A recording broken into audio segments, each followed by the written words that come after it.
All right. Welcome, everybody. I'm not sure exactly how many people are in here at the moment, but we'll get underway and started. We do have a bit of time, about 2 hours, I would say, to be able to work. We'll try to keep it obviously contained within that. And for just to begin, I want to introduce myself and also talk a bit about what's going to happen for this particular session. For those of you that join later on, I'll kind of remind people as we kind of go through this particular demo on the challenge for Proko. And I do want to thank first, Livebox Expo and of course, Stan and the whole Proko team on being able to kind of coordinate this and get me on board to do this challenge with you guys.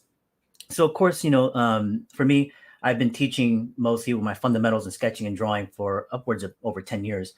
Places like at Art Center, the Concept Design Academy, CGMA, Brainstorm, and my own classes that I run right now. At this point, I mostly run my own school, and I've engaged and taught for many different departments: product design to entertainment design, illustration. I worked in the field of concept art and design for about 7 years in games as well. That was probably the early parts of the 2000s up in about 2013, and then moved on from there into my own kind of personal adventure, I guess, into freelance and working on my own products and kind of interests of developing books and whatnot. Education became a huge aspect of what I do. So here I am now, doing a lot of stuff online and, taking advantage of working with collaboration with guys like Stan and, of course, the events like Lightbox. And so I hope that all of you guys are enjoying the event so far, enjoying the expo and taking advantage of also the opportunity to engage in events like this with me and also with other artists that are all coming together at this one moment in this weekend. And I'm sure it's very hectic. I'm sure there's some people in here that are going to be want to jump around, come from one talk to another one. So I totally understand as you guys are running around, all that kind of stuff. So we'll try to keep this efficient. We'll try to keep it to the point. And so the idea right now is that, of course, you should be able to see my desktop, my screen. I will also be doing a combination where I'm also going to be sharing my overhead cam. So you'll be able to see my hand right now. And as you see it, you can kind of see that I have two separate windows. I'll have one where I'll kind of play with things on my sketchbook and pen. I'll kind of put that away, go back into digital here, working in that part. And I do have a collection of references that we'll be able to also pull from as well, too. So what are we doing now is the question, right? Of course, the guys over at, the Proko team have been able to establish this next challenge for you guys. In this particular week, this 1 week short challenge was to be able to basically create, sketch, something creative based on the references of images that were handed to you from the website. Off Proko.com.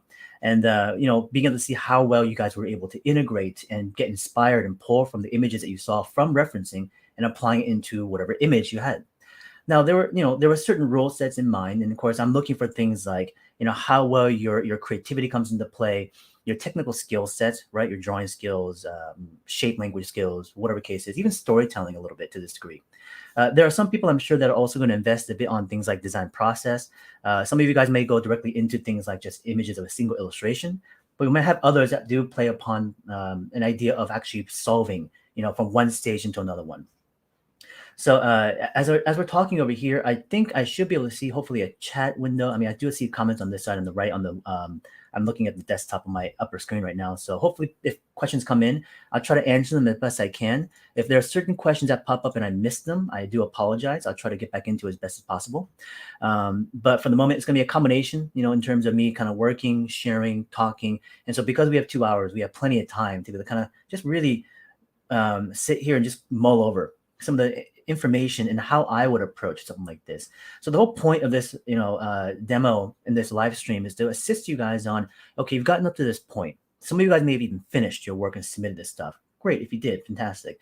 And with this information, you could have been like, man, I should have thought about that or that, this.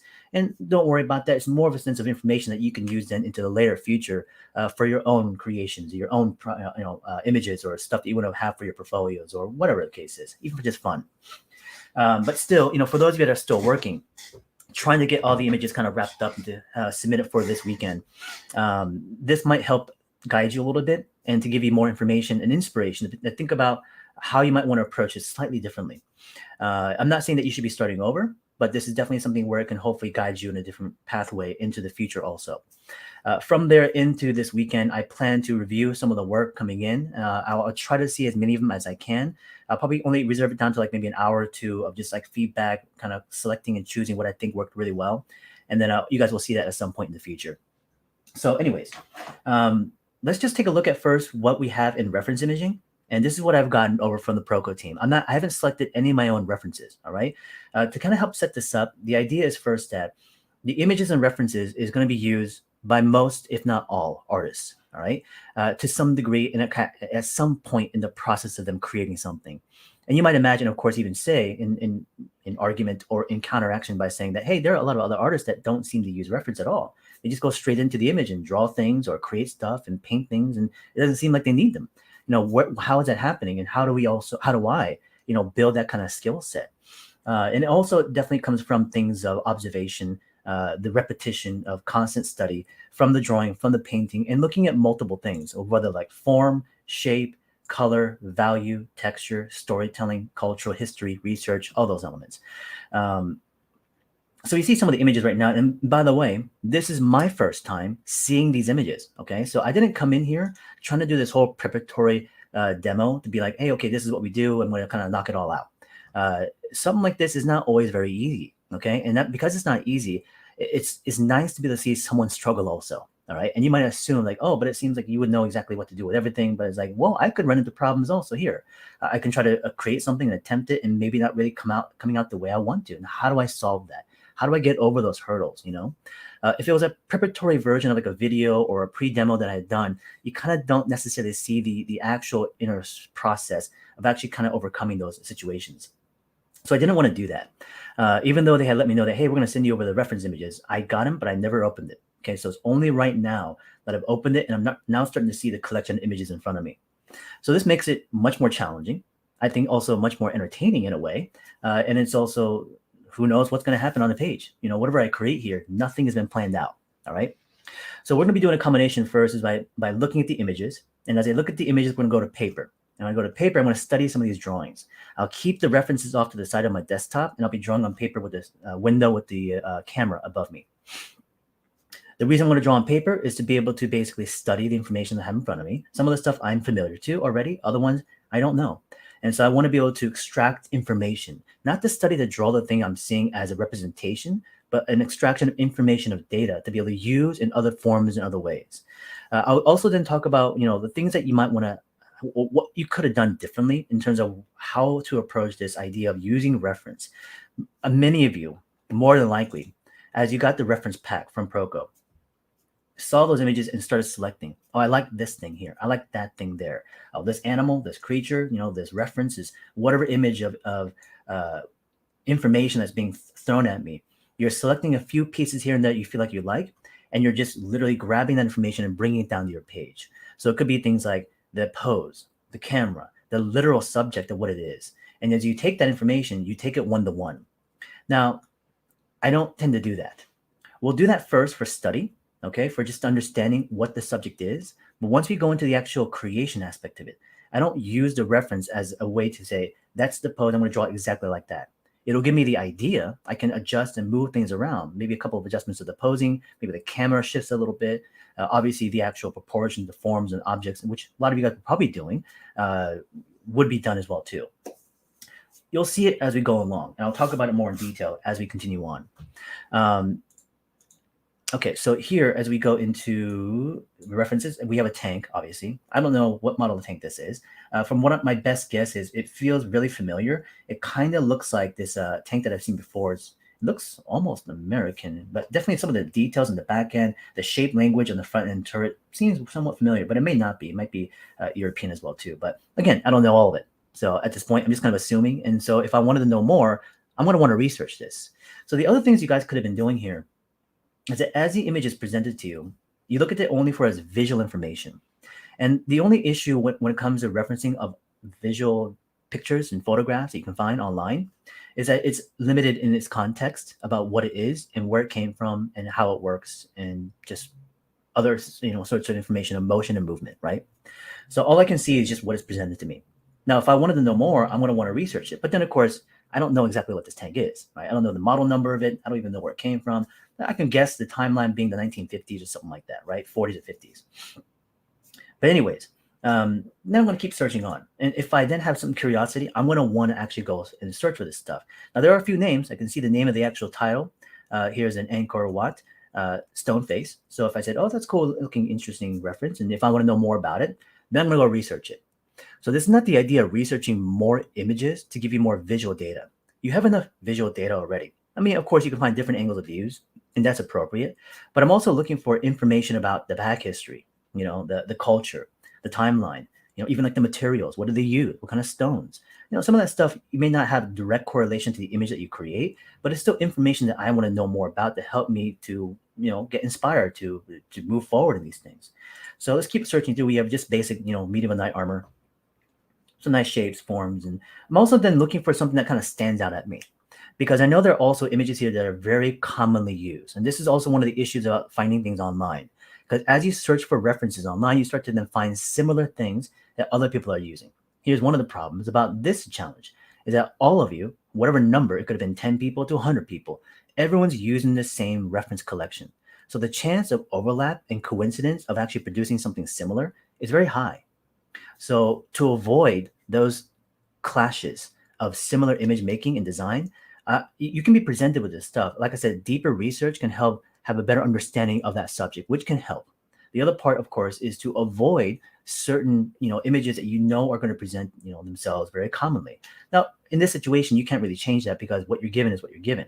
But into the future, as you have to find your own references and you're working on, let's say, a design for a client, for a company, as you gather your own mood board, being very conscious about what it is you're going to select. I got to do an environment. Let's do some trees in this kind of natural fantasy forest. If you chose a baobab tree, it's been used so often, right? Well, then if I do use it, how do I manipulate enough where it just doesn't look like I just took a baobab tree and just put it in my environment shot, right? So how much of the actual manipulation and change do you do to make this visual image as an inspiration and not a literal transfer? Building structure, pretty cool stuff. Cassowary. I know a lot about this cassowary. Southern type, comes from Australia. The amazing color set, rat type bird, large, about maybe 4 or 5 feet tall. Males are a little bit larger. They have a very low guttural noise. Here's obviously the ear that can be confused with the eye in a distance for some people. They have this really amazing crest, which is actually a little bit hollow with a spongy material, using it for a resonator to call out to into the forest. Fast runners, huge internal raptorial claw, kickers, and they can jump and kick. So quite dangerous, and they kill a lot of domesticated animals. But for people, they can be dangerous, but they're not gonna, like I said, go after a lot of people. Best way to protect yourself against one of these is use an umbrella or put a backpack in front of your chest, so that kicks that, not you. But anyways, if you ever somehow come across a cassowary in the, the forests of Australia, dragonfly, some beautiful details here, interesting stuff. So right now I'm just kind of absorbing dune buggy, cool stuff, vehicle. So now the question is like, now what do I want to create? What do I want to draw? Do I want to draw an environment? Do I want to draw a vehicle? Do I want to draw a creature? A weapon design? And, whatever the case is. Here's a sawtooth, just volcano, active. More stonework, Janus figure. Then a cemetery. Some nice environment work. This is all glacial stuff with natural landscapes. Some primates. Of course, some nice colors and shapes. I don't know if we'll see if we go in the color or not. Possibly, we'll see. It's a Montaka doll. Don't know much about this one. I don't want to research it. Oh, nice. Got a nudibranch here. Some nice abstracted things. It's very almost alien in a lot of ways. Pomegranate. Some nice patterns. Shape language. Different kinds of pear blossoms. Again, common stuff. I like this image here. This person working on machinery. I saw even the small little thumbnail in the folder right in here, and I didn't even need to look at it very long. Instantly, my brain saw just what that was, and it latched onto it. So I'm going to reveal and just talk about how my brain is just like reacting to things. So, and I'm not going to like disguise stuff, but once I opened up the folder, instantly my brain went to this image. So I've already pre-selected this one. I want to use this one a lot because I like casual imagery of people like working on things, conversation, people sitting at like cafes, doing their jobs, being on their phone. I just like those because it kind of shows more that more human-esque, natural, everyday kind of action. Where for me, like, yeah, creating very crazy dynamic action posing is always fun too, but I always like the more calm, serene moments as well. Kind of brings it more of a human element to it. So I like stuff like this. Now I'm kind of imagining like, what is he going to be working on? Definitely not this, it could be something much more sci-fi fantastical. So I have this in mind. Obviously anti-flak, anti-aircraft. Let's see, we also then have musical instruments, saxophone, nice shape language and surfacing. Cool sculptures over here. Thor. Nice. And a little Vespa scooter. And I think that's it. We have just one more. Two more. It's like a Vesterhorn house built into the landscape, and a vintage car, the VW Beetle. Classic car, interesting history, especially where it came from, how it was made and why it was made. So we have a collection of images over there, and a couple of them stood out a little bit. And we can't use all of them. You know, that's obvious, right? I can't just start mixing and matching every single piece here. What I want to do is first start collecting a few pieces that I do want to use. And we'll isolate them. And we'll bring them into Photoshop. For sure, definitely the guy working at the table. I find this image interesting, captivating. There's story there. There's functionality. There's interaction of some type. So I find that to be more of a compelling image. The idea of maybe he's working on something. So then what is he working on? So you start to see how my brain begins at one initial step. In that step, all the other images start to kind of funnel into place because I begin to give it its allocation of function. All right. So Adolfo was saying, I'm sorry, Adolfo Labosca, I don't know what I'm sorry, these are names. I didn't catch that. Will you draw something with all this stuff as reference? No, definitely not. I'm going to be drawing just portions and pieces of this stuff. How much can and should we alter the reference? So how much can you alter the reference? As much as possible. It's better than alter as much as you can. All right. Can it be more direct one-to-one in some cases? I mean, if you want to, but it's better that you use it again as inspiration and not literal. How do you use something as reference to draw a completely different thing, like drawing a robot and using an animal or a fish as reference to draw the robot? We'll do that.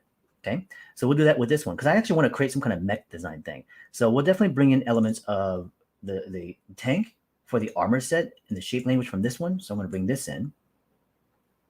Oops, didn't want to do that. All right, hold on. I'm going to bring it as a separate file. I also want to bring in maybe some of the organic things now. Okay, so we have the organic stuff, which was a cassowary, and we have the dragonfly. I'm too familiar with the cassowary. I've done it too many times, so I'm going to avoid this one. All right, so I'm going to go into maybe the sawfish, sawtooth, and maybe the dragonfly. Dragonfly I've used quite a bit also, but there are definitely elements and sections of it that I quite like, which could be really good for mechanical structuring. Some of the other organic things here, the neuter branch could be really cool. It's a possibility. There's something about this one I kind of want to use, not because of what it is, but because what it gives me for a pose. So again, you'll see what this is. I'll explain everything. Nothing else is coming into play here. Ooh, I just had another thought. Let's bring in the instrument. And I think that should be good for now. So first and foremost, right here shows you that I am not going to be using every single reference in this folder. I am going to pre-select. When you guys begin to design, my general advice and recommendation that I think a lot of other artists might give you is you actually want to filter your references. Don't just pile, like 50 different reference images into a folder because you like those things. Oh, I like this image. I like that image because of this situation or that case, whatever it is. And just use all of that for your design process or whatever you're creating. It's just too much information and you haven't really filtered it. You got to be able to go back into it and actually understand what it is you want from these things. All right. So now that I've filtered and I've actually gathered the image that I want, typically when in a design, I'm going to have maybe about 10 or less images, 10 or less. All right. So if I did an environment, I want an image of things like my lighting condition, my perspective and camera, things like shape language, the architectural forms, landscape, maybe some of the vegetation, whatnot. But I'll be very specific about those areas. I don't need 10 different images of lighting. I need just one or two. Okay. So be very specific and focus on what it is you're going to find. Even here, I focused it. Now, the question is like, well, how does this all relate? Obviously you can't see my head, and I don't have a direct picture of my head, by the way. Okay. What I am doing though is playing chef. I'm cooking and putting these ingredients into my head. So now that I've started off with the core, the first step, which is the man working at the machinery, I imagine him working on something. What that something might be mechanical, maybe a machine, a mech. All right. So as is the mech, I imagine the shape language of forms, panels from the machine of the tank, possibly. Again, I am not going to be drawing a tank where this guy's working on it. I'm extracting parts and pieces from it. The intricacy, the details from the dragonfly wing is where I want to extract some of the more tighter mechanical elements. I'm not going to use all of the dragonfly, but I definitely want to focus on one specific area. The sawtooth is going to give me a couple things of the shape language, if anything else, like the fins, the shapes of that kind of stuff, possibly. The doll comes in with a pose. So I'm not looking for a human pose right now because I don't have one, but I can just make one up too. I don't need a reference for that, but I have it, so I might as well use it, right? So this one, even though it's a doll, it's not even like a real human, but it does represent that. There's a head, torso, legs is sitting with the legs coming out. The position of that is proper for the guy that's sitting to be in front of it to work on it something, right? Where does the musical instrument come in? I imagine him working on the machine, but what kind of machine is it, right? What kind of mech is this thing? Is it just like a standard mech random thing, or does it have some kind of function and purpose, right? Well, I thought maybe it's going to be like some kind of mech design, a mech creature, or not creature. I'm sorry, mech design that actually does it plays musical instruments. Maybe it's used in like street corners or restaurants and bars, and it's set up there, and it's got to play music, and this guy's fixing it, right? So we're going to try to design a mech that plays musical instruments, maybe a saxophone or some other type. Maybe his arm actually is the instrument itself. And so I'm going to take elements from this and put it into the structure of it. So you start to see how my brain is kind of putting all this stuff together. Coming back to that question, I was like, well, how though? Like coming up with those ideas, where does it just begin? A lot of it is, of course, a huge amount of practice. The practice of being able to doing this, just even small little situations. If I had just one reference, how do I just retool it? How do I repurpose it for something else, right? At first, it should go towards your interests of things. I would recommend it the most. What do you just like? Oh, I like designing creatures. I like designing weapons. I like designing costuming, masks or helmets and stuff like this. So go into those areas and find images and references that you find captivating and trying to find a way to bridge them together. Sometimes you won't succeed because you can't see the parts you want to use, and other parts it's just too overwhelming. It's just too much information. I don't know what to go for. So, but the first thing before we go there is that we got to study a few of these. Now, let's jump into the overhead cam for a second. I'm going to put these images off to the side. Let's start with the dude, the guy working on the machinery. So I'm going to put this over here for the moment. I'm going to bring up the overhead cam section. I hope this is clear enough that you can see. I'm going to move the Cintiq a little bit. Let's move the keyboard out of the way. I have the sketchbook I'm going to be using. Let's zoom in a little bit here so you can kind of see what's going on. And in the meantime, I'll also look at a couple of questions here. Next question from that was, when is the next book, The Dynamic Bible, coming out? I wasn't able to grab the original release, but your art teacher informed me about it, and the Super Ronnie release, and I immediately grabbed it. Yeah, definitely. The first one came out, what was it? Sometime last year, early this year. The next book I'm planning for hopefully next year, maybe around summer. That's my intention. We'll see what Super Ronnie wants to do, because we're obviously working together on that stuff. But there's no hard date just yet. But I do plan to start working on it at the end of this year. The actual book itself should take me about 3 or 4 months to complete.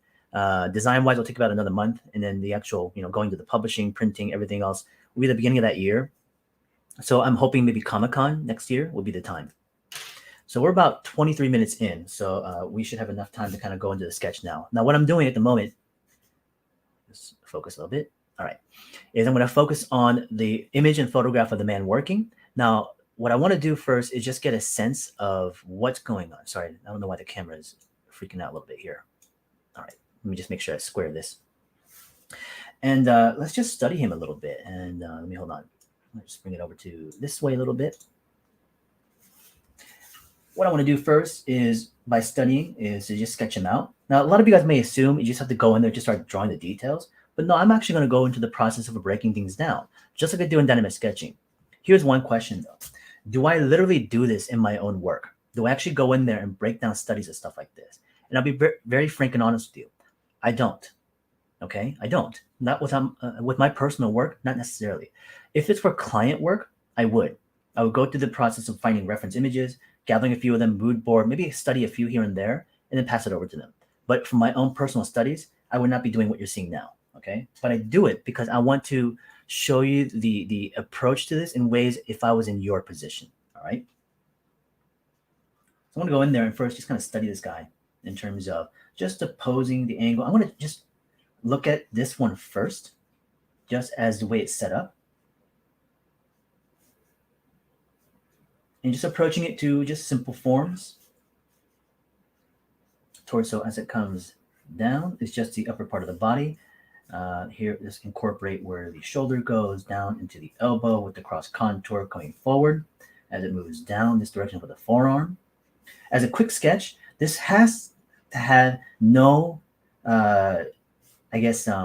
level of stress behind it. Okay, if you're going in there with this kind of drawing of study and freaking out because, like, man, I can't get my lines, I can't get my details, it doesn't look very good. You're already thinking very in a way that's not going to help you in doing these kind of studies. You just got to go in there and just kind of find out what's going on. I don't care if the drawing looks rough, if it looks really good or bad. That's not what this is for. This is not aesthetics of drawing. This is about being able to have information about what to pull from here. I want this guy's pose. I want the information on maybe the way he's dressed, what he even looks like. He's got that nice massive beard over here. The glasses going this direction.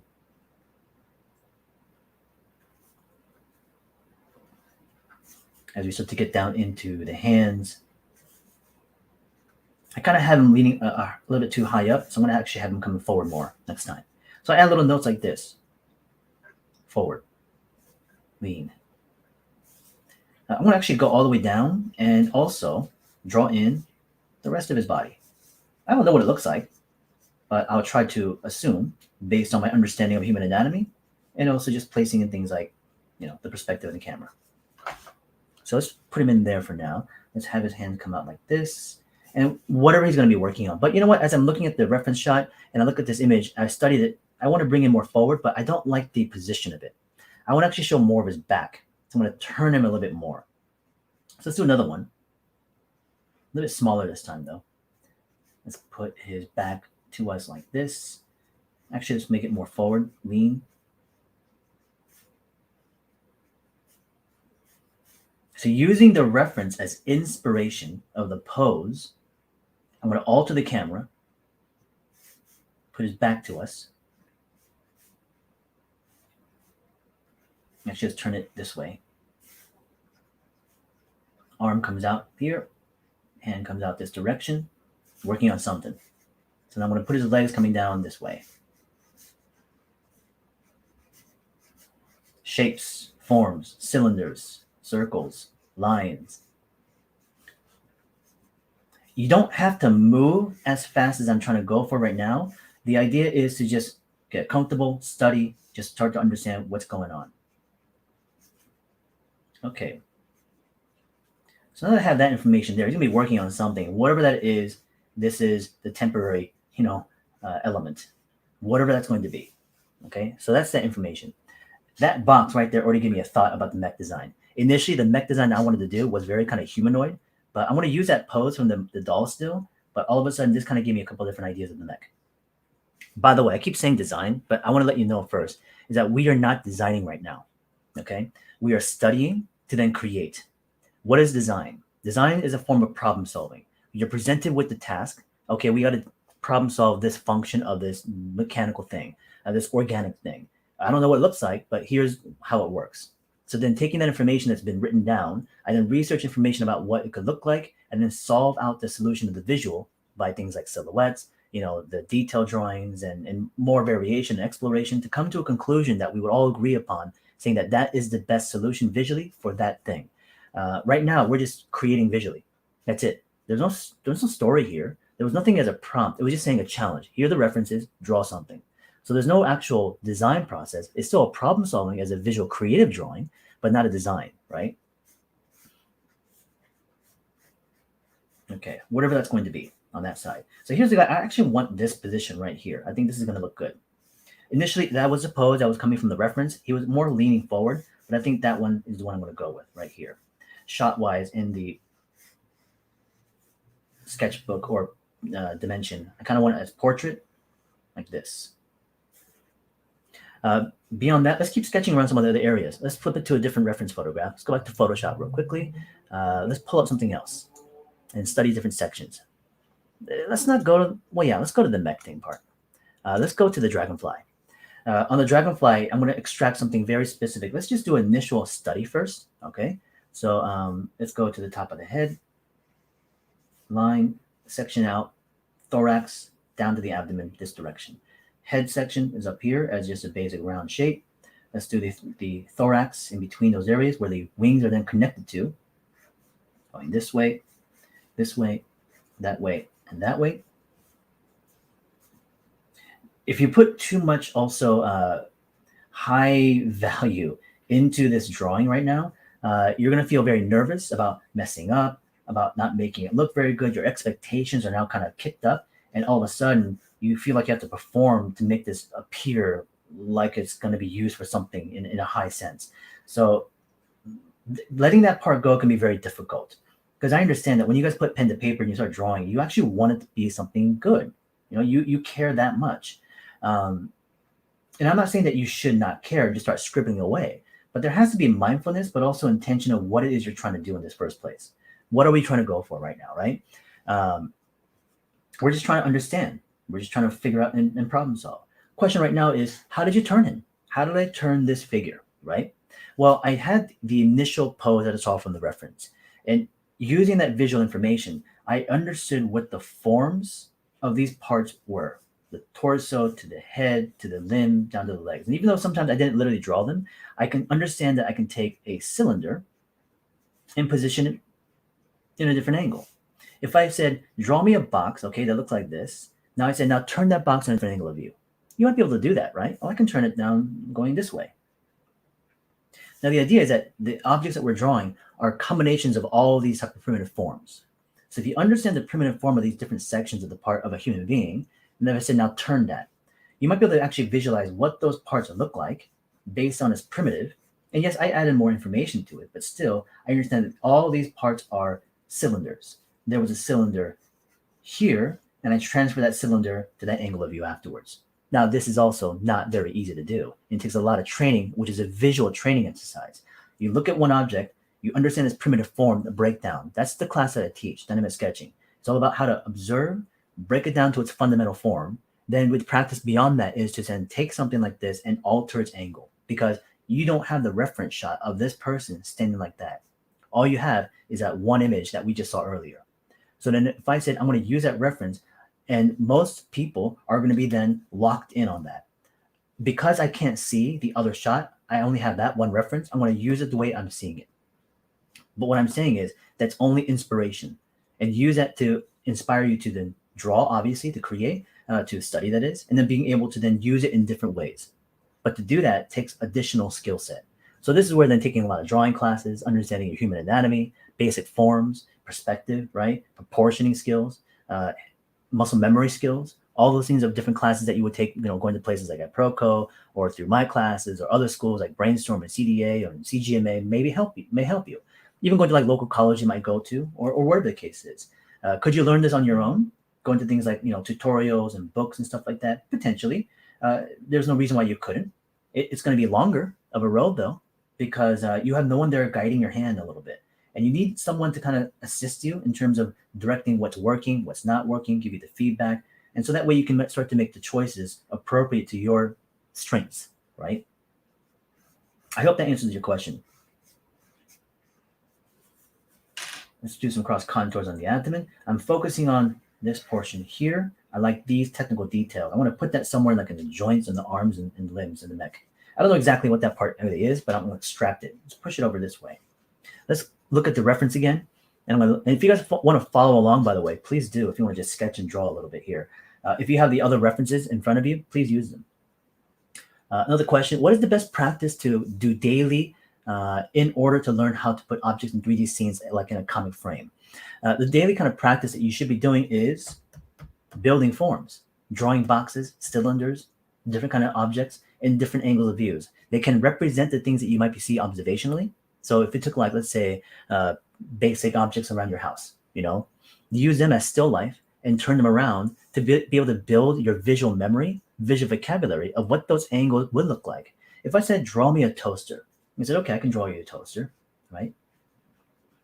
And I said, okay, now take that toaster and now turn it from a different angle of view. And you're going to say, well, I only know how to draw this one angle. I need a reference shot to be able to turn that. It's like, well, okay.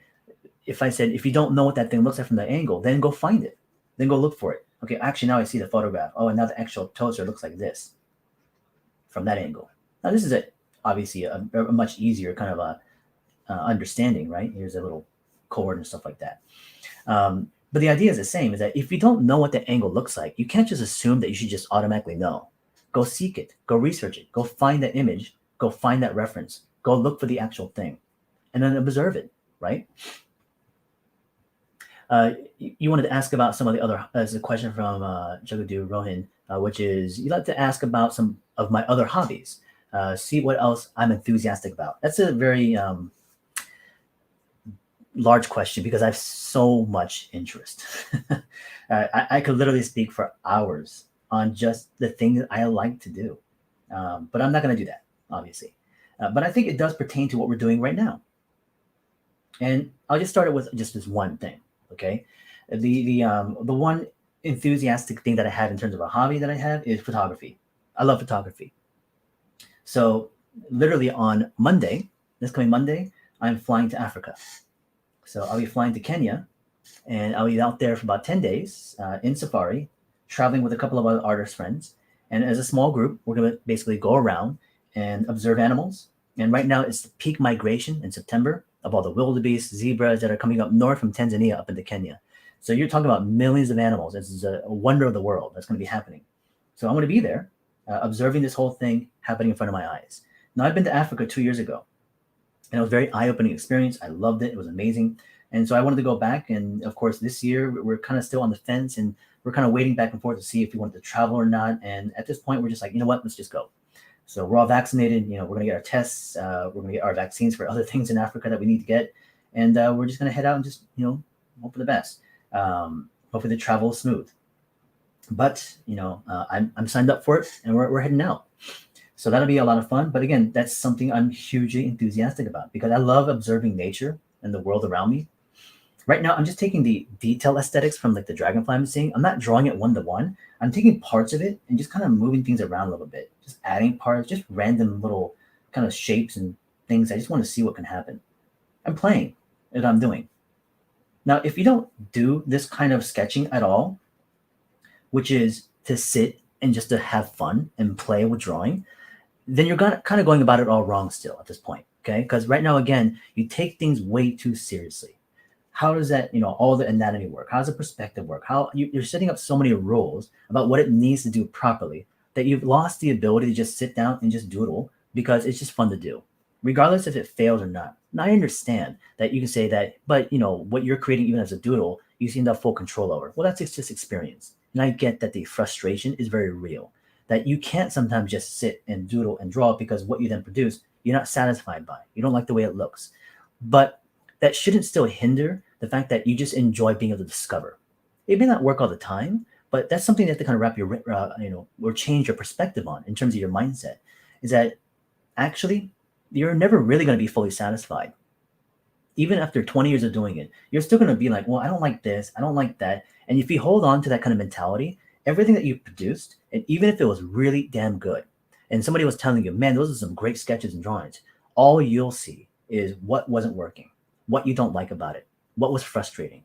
And drawing then becomes just nothing but a burden, an anxiety-driven kind of process, and you don't like it. And eventually, it's not that you don't like it, you begin to hate it. But you have to do it because it's something that is part of the process of developing some other stuff. And it affects everything in terms of your approach to this, mentally, especially in this area of creativity. It hinders creativity. So hopefully you can find a way to kind of approach that differently, where regardless of whatever I'm drawing right now, I'm just filling out my sketchbook. I'm just saying, oh, I see this thing over here, that thing over there. Let's go back to maybe the musical instrument now. Let's go to the musical instrument. Let's go back to this page over here. Let's fill out some additional areas. Kind of just pick this spot right over here. And I'm going to just go through the sketchbook like this. Let's just draw a section in. I don't even want to draw the entire instrument. I just want to draw a section of it. I want some of that inner detail. I want to just draw a tube like this one here. I don't care what it looks like. I'm just going to draw pipes and just some sort of visual information that kind of gives that indication of some type of musical instrument, I guess. Maybe it'll apply things like, I don't know, maybe a horn that goes up this way.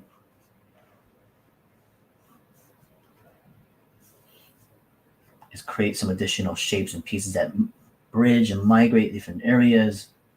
Again, I'm not doing a one-to-one study right now. I'm literally just taking parts and pieces from it and just allocating it in other ways I want to. And so the question then is like, but then you're not drawing a saxophone. You're not drawing a real instrument. That doesn't work. It's like, I don't care. I'm making this up. It's fun to do. As soon as you bring in that sense of like, this is right or wrong. This can work. This can't work. Can work or can't work. Then you're setting up so many barriers, and then you're sitting there trying to figure out like, okay, I got to make this work now. You just the level of stress just continues to mount. And you want to just be able to sit down and just get lost in that zone, into that mindset, that mode of just being able to say, okay, this is just really cool stuff. I like these little details, these shapes, kind of interesting over here.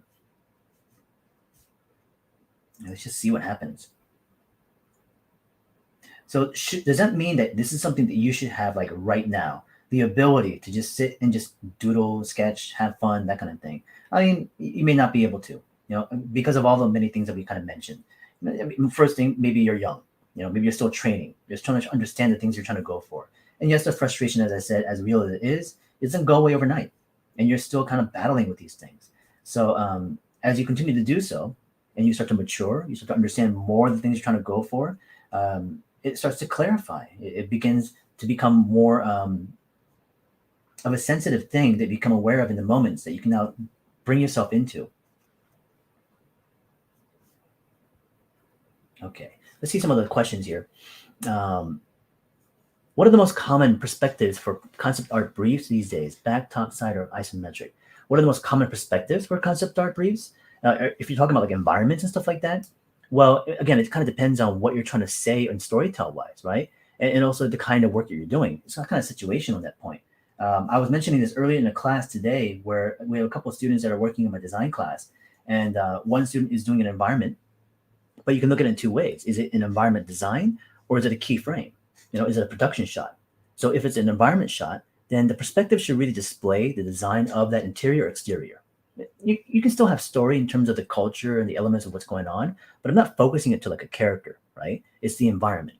I'm doing a stage design. But if I'm doing, let's say, a keyframe, a story moment, those shots require then a different camera, and the perspective fitting to the camera needs to be appropriate to storytell a moment.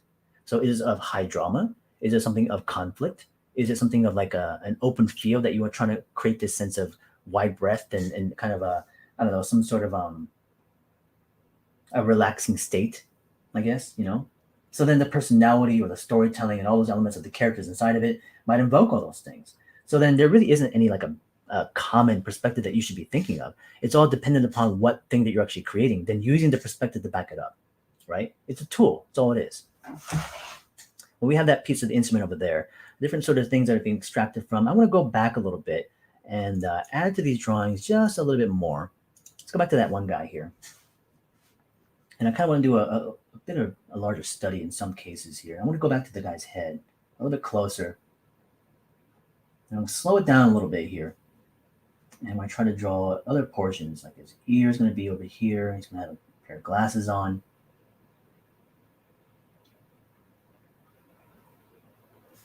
And his shirt comes over this direction.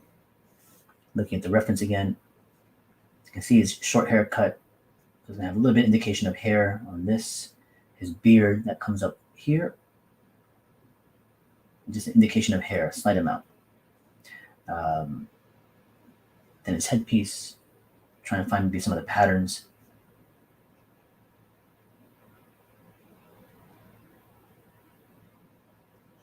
So this is just the back of his head, just to study that a little bit up close, just so I can solve some of the problems.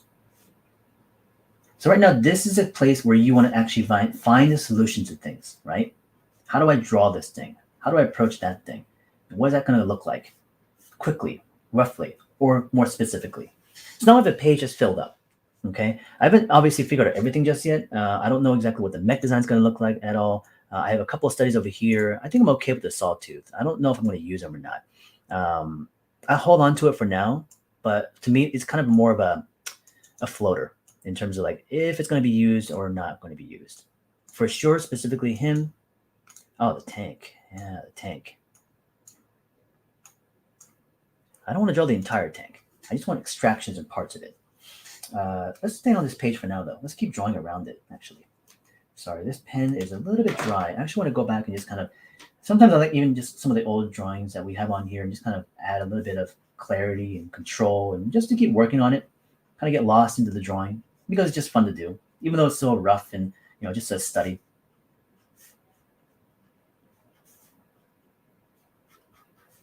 Might even think about like how where hatching or any sort of like shadow play might be incorporated. Maybe the light will come from top, back. There'll be a cast shadow on the machine here like this.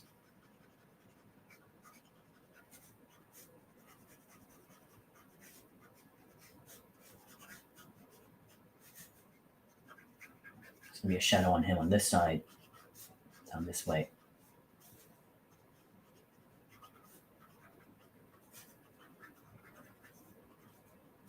This, it's okay. The reference is not there anymore, but it's fine. Let's keep going on top of him a little bit. And that should be good enough for now. Just to give myself a bit more information about some of the shadow groupings, shapes, general light direction, movement of clothing. Well, again, just trying to rough it out. Maybe the cast shadow will go this direction here. And he'll be on the ground plane on that side.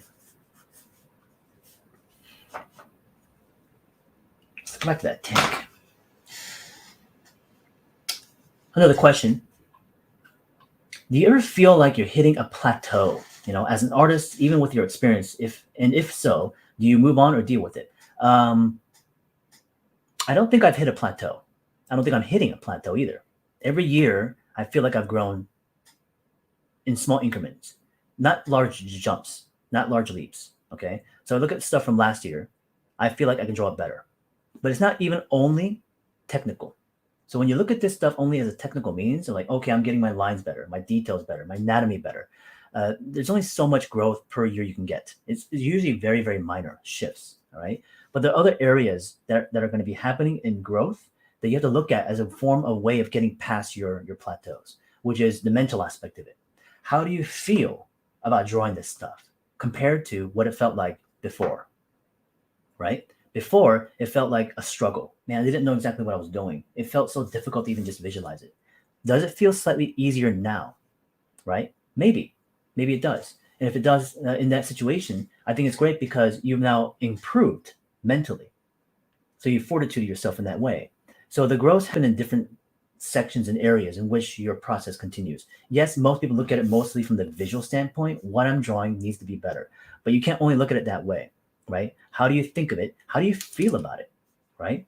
And how you feel about it can alter your approach, and also it can improve your performance, because if you feel good when you're drawing something, you're going to want to keep doing it. If it felt terrible, it was constantly a struggle, it's hard to obviously maintain that endurance, right? You just want to get over it and move on to the next thing. So I don't want that in this experience. And when I create something, are things challenging? Of course they are. But does it get to the point in which I'm saying, I don't want to do this right now? Never. So I don't feel like plateaued in that sense, because yes, I've seen some micro growths and some jumps here and there, and also specifics when it comes to like, maybe I want to revisit a material. This year I did my first or my second oil painting. That I haven't done oil painting since Art Center days. When I graduated college was 2004. So around early 2000s is the last time I did an oil painting. I loved oil painting. It was fun. I don't consider myself a proficient painter, but I still enjoyed playing with it. So just a week or two ago, I did another oil painting. Why? It was just a curiosity to me. I just felt like I wanted to do it, kind of play around. It's not used for anything. It's not going to be applied anywhere, some gallery show. It is just for me, So if you can't just create for yourself, and you have a hard time with that, imagine that working for someone else, right? How difficult that would be. Do you have a perspective grid in mind when you draw? To a slight degree. It depends on situation. Like this would be my perspective grid right down here. That's it. That's all I need. Once I have this, I know where the horizon line is. I know the different angles and perspectives and degrees, all that stuff. A couple of questions. Do you ever get stuck drawing very similar things or very similar ideas? Yes, that's happened to me in my youth a lot. And at first I would try to fight against it. But what I would recommend is just embrace it. Use that as a form of being able to warm up in the beginning.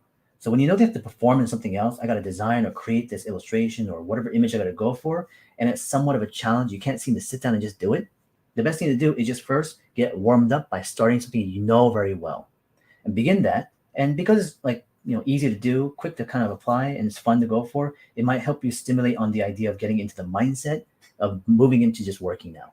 Okay. So yeah, that has happened. And at first, I was always trying to avoid it.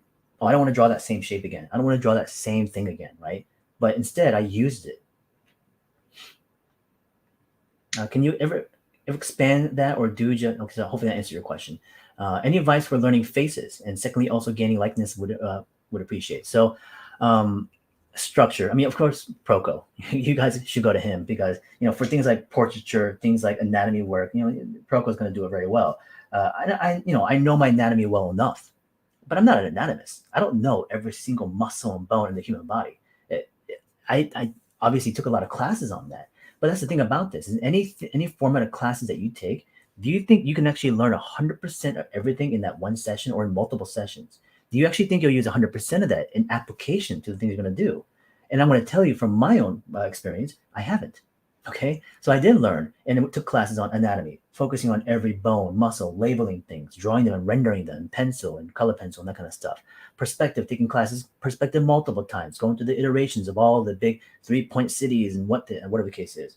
But did I actually ever use those things directly in the work that I do? Portions of it for sure, right? But not every single little element of it. But what happens is that you begin to realize, oh, actually now I need that thing because you came across an opportunity to apply it. So then you have to go back and retrain some things or remind yourself or go through the practice of application. But that's the thing about this too, right? It's just making sure that you know that if you're thinking that you're expected to know every single element of it as you're still a student, it doesn't really work that way. There are many things you also learn on the job while you're doing it. So when I came out of school, I still very much felt like I need to learn still so much. I almost felt very unprepared. And the school did a good enough job, and obviously I worked my ass off for it. But at the same time, you'll always feel like it's not enough. I'm not good enough yet. I'm not ready. But once you start and you realize, oh, okay, well, it's not bad. I'm still learning a few things, and you begin to realize that working in the field is really not that much being, not that different than being in school. You have your coworkers that are like students, and you're all learning as you go along, and you learn new things, and that's the beauty of it as well too, is that you're always then going to be a student. And I certainly don't want to be in a situation where I'm not learning, because at that point, then I've lost interest or curiosity, and once you lose that, the drive and the hunger begin to fade as well too. All right. Can you go into more of what you're thinking about, designing shadow shapes groups? At my current point, I only think about how much light shadow would and would like to get more nuance. Well, for me, just the general grouping is what I really want to go for. Okay. Simple lighting direction right now is what I'm trying to do. Lighting can be used obviously for very strong storytelling, and you can definitely do that by studying more, not just observations, but things like films, photography, that kind of stuff, because those are going to be designed in a way, in a frame, things like shadow groupings and composition and line directions and perspectives and all that kind of stuff. So if you want to get more nuanced, observe more artists and cinematographers and photographers that work in those fields. So watching a lot of movies help, but study a lot of film as well too, right? So I think that's a great place to kind of pull a lot from visual memory to then apply into your own imagery. Okay, let's actually move on now. I've studied a couple things. I'm going to go into digital and start beginning to create the scene. So we've about an hour left. So I'm going to go into the next hour using the time into digital. So give me just a moment here as I kind of organize my space. We'll keep some of the references off on hand. What I might even want to do here is first just pull all the images in. I'll talk about the file size, dimension, everything I'm working on as I also go. We'll come back to the questions in just a moment. Let's get rid of this for now. I don't need the full size images. We didn't study this one, but that's okay. I just need the reference of it. Sawtooth, I made my decision. I'm not going to use it. Saxophone.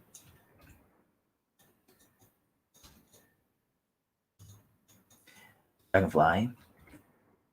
Everything we've done up to this point in conversation about the idea of study, how I generate my creativity of things, it can be grown, it can be trained, and you have to obviously be patient and very diligent on gathering that kind of experience right now. To expect yourself to just do everything I'm just asking for or saying It's going to be impossible. It just kind of gives you a direction and an idea. That's all it is. So this demo, this challenge, the things that I'm doing with you guys right now is just as advice, and it's in no way telling you this is the way it has to be done. Okay. Take for what it is. Take information that you felt like was strong for you and apply it. If there's some things I'm talking about, like, oh, no, that's not for me, fine, move on. Make those decisions yourself. You're an adult. You can choose what you favor. You build your own taste and style and aesthetics. So decision making is huge. If you can't make choices, you won't be able to move forward. All right. So right now, the best thing to do is to select, choose, and play with it and try the best you can. And if it doesn't work, learn. Right. So stick with things. Make a choice, stick with it, and see how well it comes out. Only then will you have some sort of context and opinion. So here's the reference mood board that I have with me right now at the moment. Okay. I want to put in a couple of notes just to show you guys. So this is going to be pose.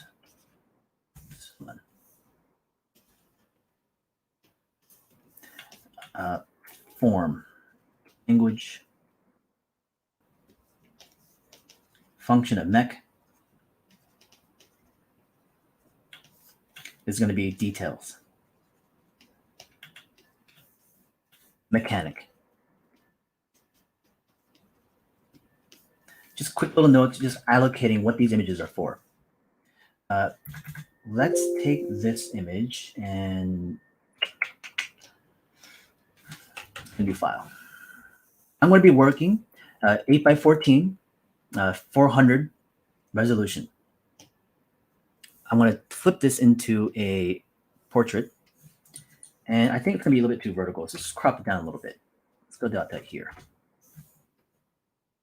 400 resolution is typically what I kind of start with a lot of my just kind of sketches online and whatnot, or sketches of digital drawing work that I'm going to be doing. So what I want to do first is just kind of begin the piece with you in this way. And it's kind of a smaller thumbnail, not really thumbnail version, but just more of a smaller window like this one. And then I'll take away the reference images, and then we'll start to go into this full. So what I want to do first is kind of remembering what I had done with the sketchbook. All right. Hopefully you guys have a couple of or just a thought about what it was beforehand. You saw that I had drawn the person, the guy, moved his positioning and posing, studied some of the elements and parts and pieces of things. We didn't get to do the tank, but it's okay. We'll do it over here too. So what I want to start with now first is starting with the person, the mechanic, in the pose that I had studied already. So I have the reference shot here, the actual images and sketches, and I'll kind of put it off to the side. And I'll just use it as a guide. It's there next to me, so I'm going to use it. I might as well. I've already drawn it. So now it's about positioning. Where do I want to put this image? So if I just start randomly drawing, like I'm going to put his head over here, all of a sudden you're going to realize like, oh shoot, I ran out of space. Okay. So what you want to do first is just kind of visualize and imagine like where a fixed position of things are going to go. Start landmarking things. So when I start putting down marks, some of those marks people won't even see, nor will they know what I'm doing, but I'll explain it to you. The first thing I'm going to do is just kind of put marks of like placement. I'm going to put his head here, hips here, leg down there. I put 3 dots in. You can barely see them. Right here and right here and right here. Okay, those are the 3 dots. Those 3 dots are placement of some form of this reference of landmark of where it could go. It may not exactly follow, but it just gives me an idea. Now I have a placement within the frame.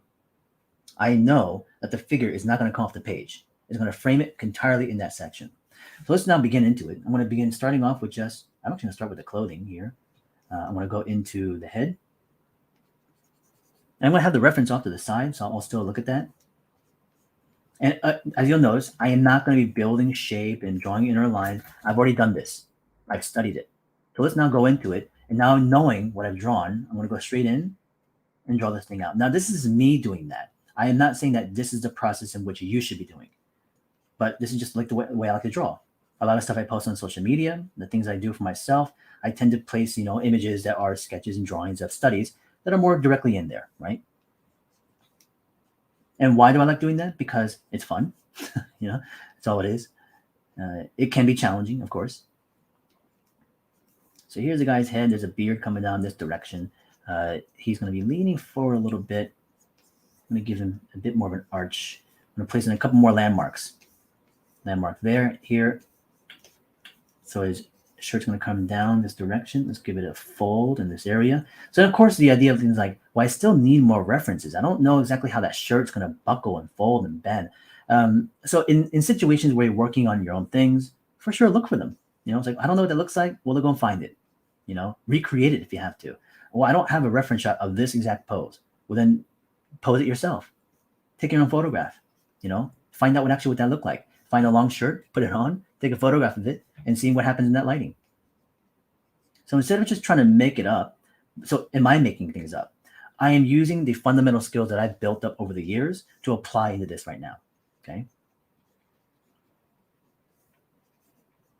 Let's give his shirt just a little bit of wear and tear. His arm is going to come down this direction. Let's give it a little bit of hang. Elbows right there. Fold. And his hand's going to come up like this.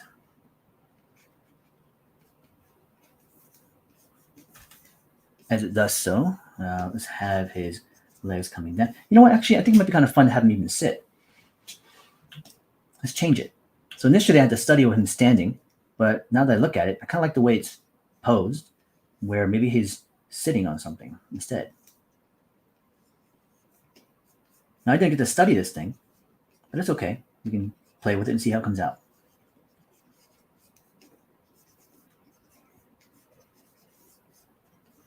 So the seat cushion is over here. He's on just a basic stool. As you'll notice, I'm still drawing relatively loosely. I'm not really concerned about like if it's precision lines and exactly where it needs to be. And the reason why is because I know there's another layer of information, of detail I can put in here to make it feel much more refined.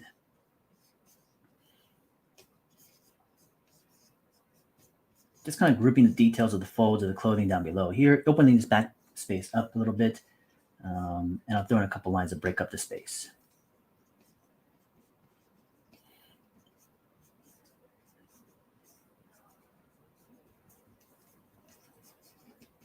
As his legs will come down, let's expose his socks. The bottom portion over here will just be a stool.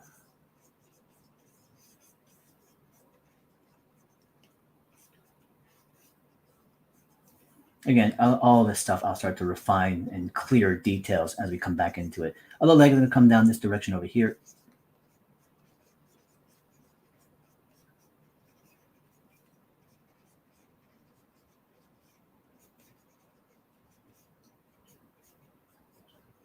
Placing in line the shapes, the shoe detail. And like I said, we'll come back and clean this stuff up.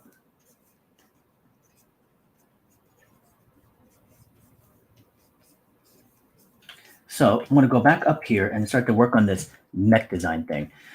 Similar questions in a moment. Do you have any advice for drawing cut lines on a mech? I study a lot of the things that exist. Look at mech designs. I look at a lot of Gundams. I look at a lot of anime stuff, right? I look at real machines. I look at medical devices and construction vehicles and military vehicles, and the combination of the real already designed aspect and also then the real world, inspiration brought together is where I start to find those. Do you have any advice to practice studying form language? Classes, because you're not going to find books on it. And I think, in that situation, learning that on your own can be very difficult. It's a common language. It's a standardized thing for many other parts of the industry. And knowing that is something that you should have. Okay. So what is form language? How do you express visually through it? How do you practice it and exercise it? Right. So, I teach a class on design thinking that is form language essentially, but there are other schools out there that do offer it, but not many. Okay. Okay. Let's start to go into this now. I want to actually I want that box back in here again. Because I wanted to start this mech as like a box construction. This coming forward. I'm going to start to break it up a little bit. I didn't want it to be like this kind of standardized, humanized mech thing. I'm going to give it some joints on this side. The arm is going to come forward this direction.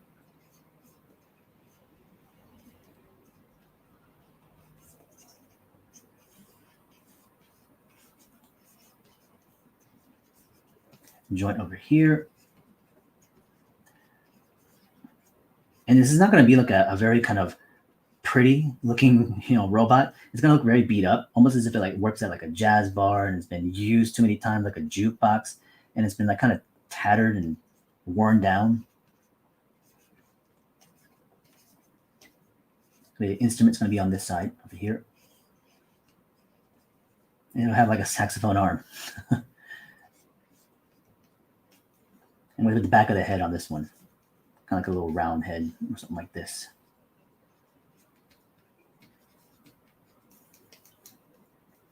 And on the front of it, there's going to be like a screen. And this is where people like interact with it and they like press on the screen and ask for a certain music or something like that. Kind of like a jukebox again.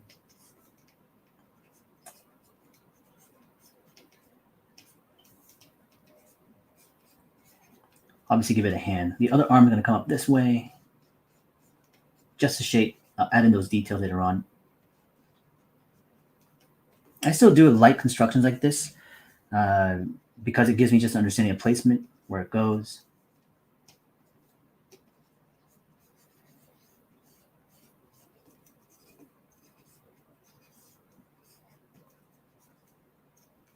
Let's do the rest of this hand over here.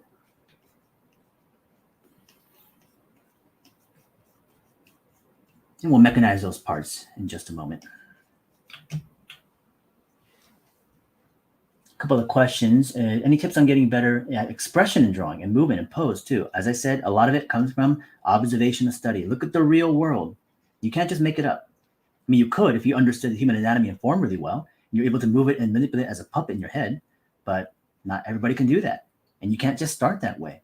So to begin a stronger sense of visual vocabulary is to be able to build a memory of the thing by looking at the stuff. So observe, a lot of photographs and observe a lot of people. That's why I like drawing at like cafes and actual people alone, because you start to see the way they naturally pose. For me, having really good expression and posing in a more natural sense is that it's not really going to be pulled from models, in my opinion. Because when you go to like figure drawing models and stuff like that, those models are holding a certain pose for you.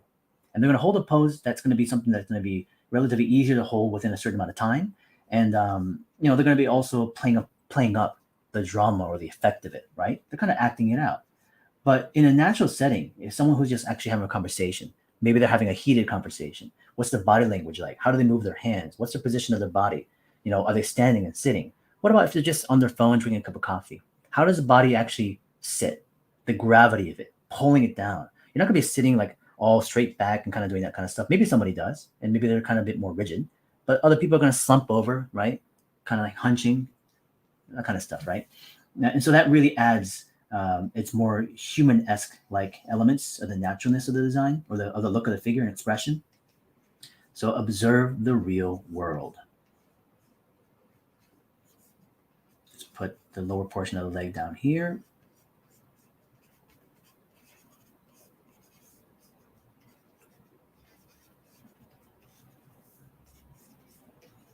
As it comes down, we'll have the foot on these sides, giving it a long foot. We'll also have it sit on some type of platform or box. Using the reference over here, I'm kind of seeing what he's working on, and maybe I'll bring in elements of this too.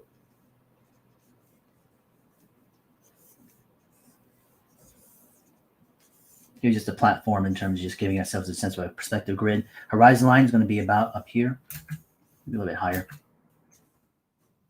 Higher than that probably, because I have a top plane over here right now.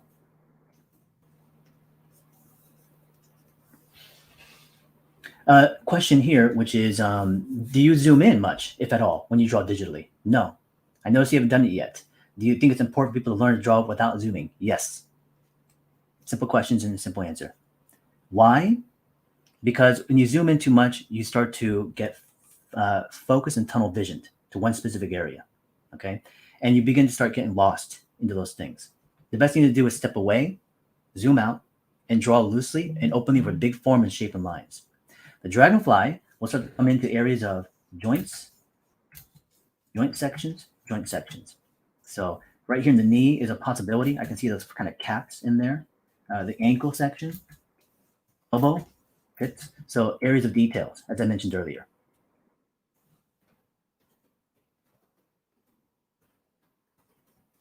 Okay, right now we're about an hour and 9 minutes in. So that means we have a whole hour to be able to now really flesh the details out. Every element is generally in place at what I need. The musical instrument, the form language when it comes to the tank that came into these sections over here. I was looking at parts like this front end, and I can start to kind of push it and degree in a bit more. Areas of like the kneecap or different sections of the fender, I can start to bring those elements as well too. But again, it's inspiration to be able to pull from into these areas. Okay, let's start to now settle in and begin to just now detail this with a bit more emphasis of information. Platform raised up a little bit on that. I might have additional things on the ground, like just like junk pieces, little nuts and bolts and screws. I'll just kind of place it as indication for now, and I'll go into more detail later on. Okay, let's go back into the dude, then the guy. And I'm going to have him maybe like holding something here at first. He's like working on that. Let's start to push it on line weights.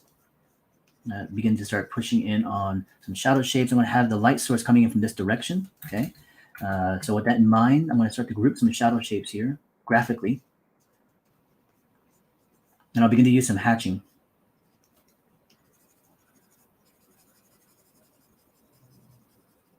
To start grouping it together.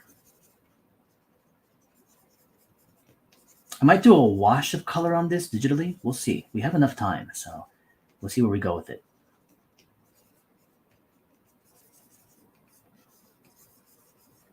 I don't want to render and hatch the entire thing. I'm going to keep it very focalized. You know, if I do any sort of like wash of color, it's going to help bring things together in that way too.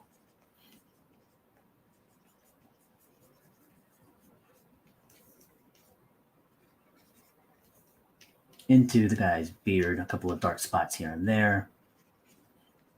In the shirt. The hat, let's keep open, because if I do bring color, I'm going to use that blue to kind of indicate it.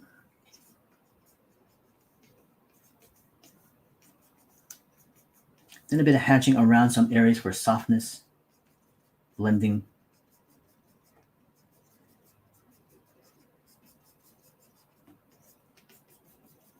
Kind of cutting away. And then, of course, I use inspiration from artists that I've seen, get inspired by, have studied, done master copies of, and that inspiration or the information gathered over the many decades of doing it. And now it comes out more naturally. There's no thinking that goes into it. It's just more of a reaction now. Choice has already been made from the years of doing it.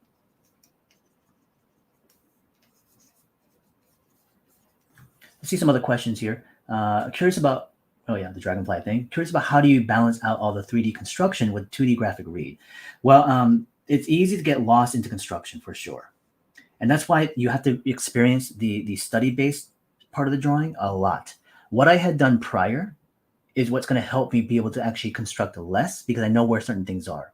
And that sketchbook that I'd done before is equally valuable, if not more so important than this image right here. And you might think, well, this is the image that's finished. This is one that's going to be all done, all that kind of stuff, right?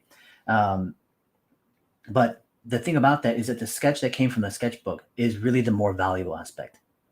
So where's the saxophone and the red thing in the drawing? This is a saxophone.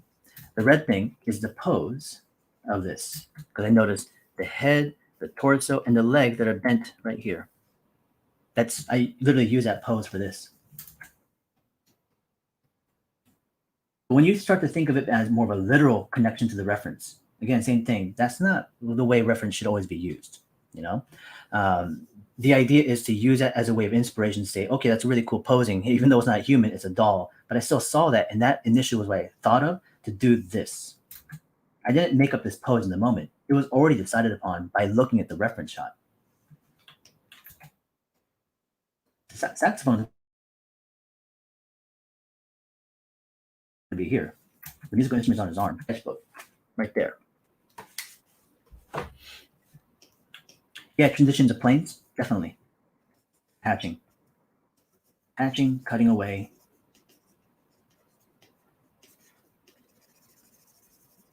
Let's keep working into this.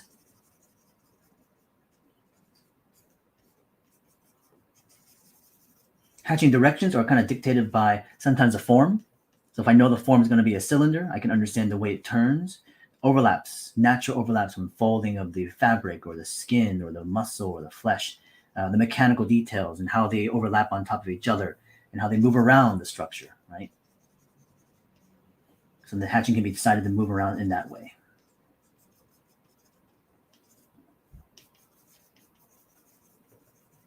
Let's push the lower leg down dark. All this stuff is going to be dark here too.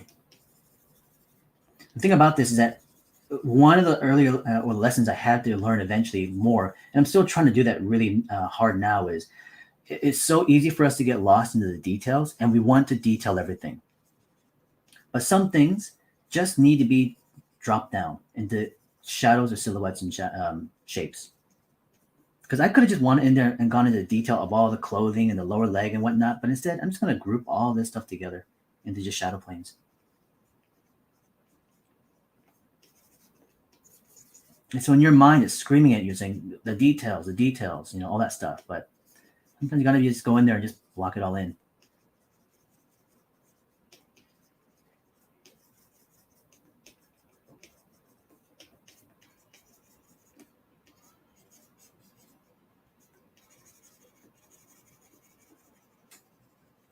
I think somebody asked about the brush. I've only been using one brush right now, and it's a standard Photoshop brush. It's just that one dry media brushes here, Kyle Ultimate. I don't know actually if that was a standard brush that came with Photoshop. I just know that it was there. I didn't download it. I didn't find it or search for it. It was just already there from Photoshop. I just use that to draw with. I have a lot of other brushes, but I don't use the majority of them. 99% of them I don't use. I use one and maybe two brushes out of all the brushes that I have, primarily. So then why do I have all of them? It's just fun to play with. It's much like gathering, you know, drawing tools, right? Like pencils and pens. You kind of want to play with and touch all of them. But you, at the end of the day, you always end up kind of on your same typical tool.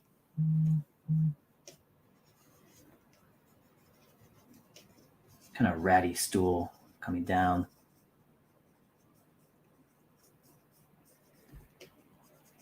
Kind of the chrome reflection of the shinier metal potentially here.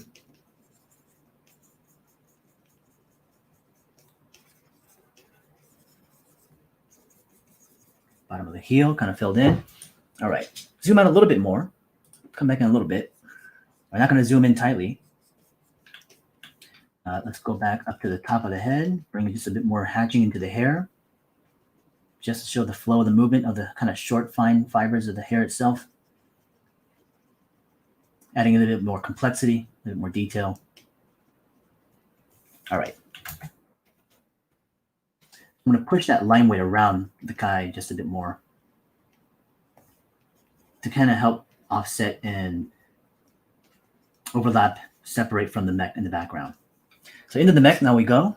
Let's actually push in some of the actual details inside, inner portions. I want to be careful because I don't want to just like darken the entire thing up way too much, but I am going to go to the inner details first. A lot of the top armor panel pieces, I'm going to keep it very open and light and very simple. Only in between those spaces I'll go.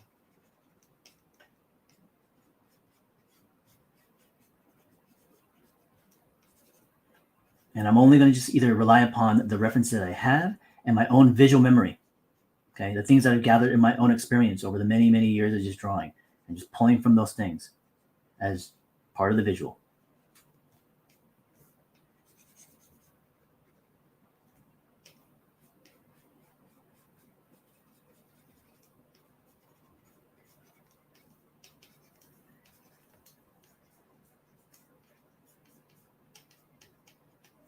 Let's see some of the questions over here.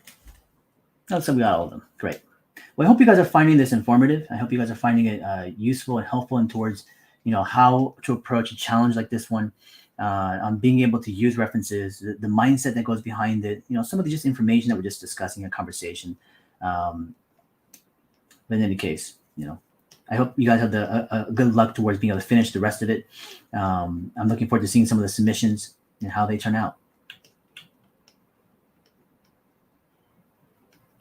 Can you offer some of your thoughts about geometry, surface curves, details, etc., to express the tech level or manufacturing approach in the robot mech design. So for me, it's a lot of it again derives from the many observations of real objects, right? Now, it doesn't mean that I know exactly how these things are working, engineering level wise. I don't actually have a joint detail there that's going to be one to one towards the way it's going to work. But there are shapes that kind of communicate some form of movement, whether it's a rotation, a hinge, a saddle joint, pivot joints. We even take articulation of physiology of joints and human body to bring it into it. If I look at the organic human body and the machine of how it works, and look at the joints and how they move, I take those shape languages and I apply them here as well.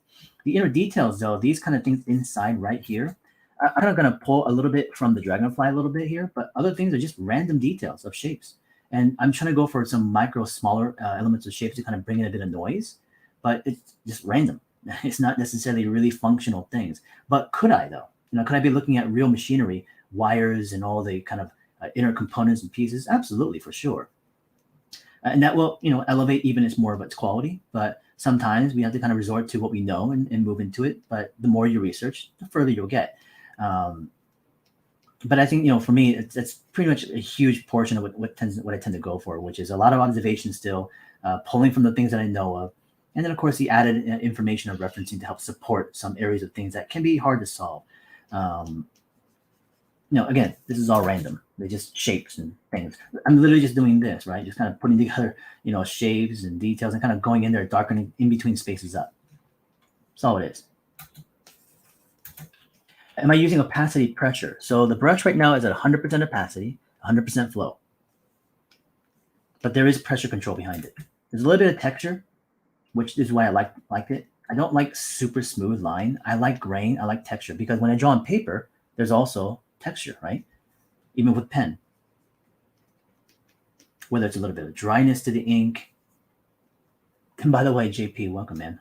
Glad to see you're hanging out.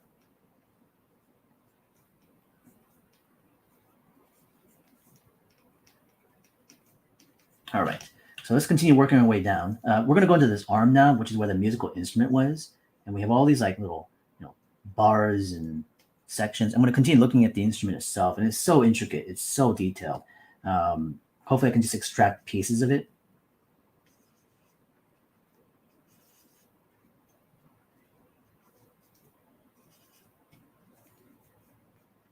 Maybe this arm here will have like some kind of horn as well too, going that way.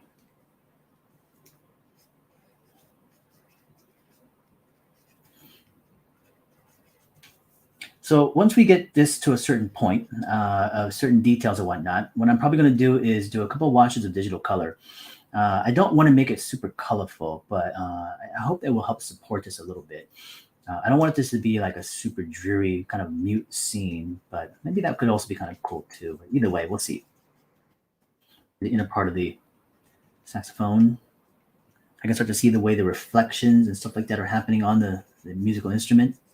Using that as reference again to kind of pull into creating my own iteration towards the reflections and the values.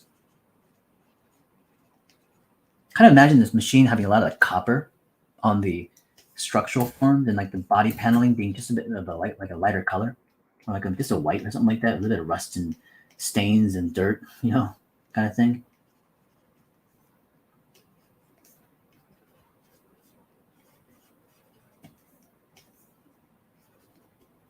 So he's supposed to be kind of like this machine that has all these different assortments of instruments, and you can pull them out when he's asked to play a certain type of music, and he can play it. Obviously, he doesn't put it to his mouth. It just comes out of his arm.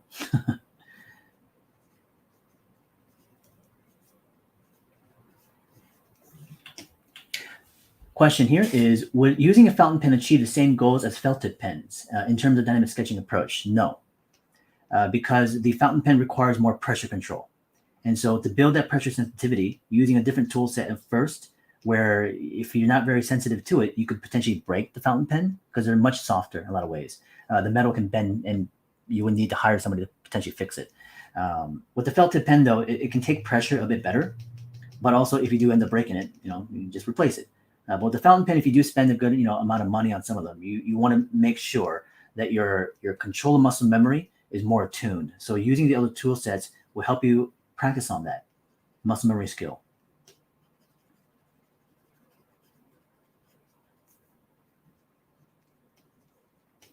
Okay, let's continue working down into the hips. I kind of see this rounded joint over here where it's connected to the thigh.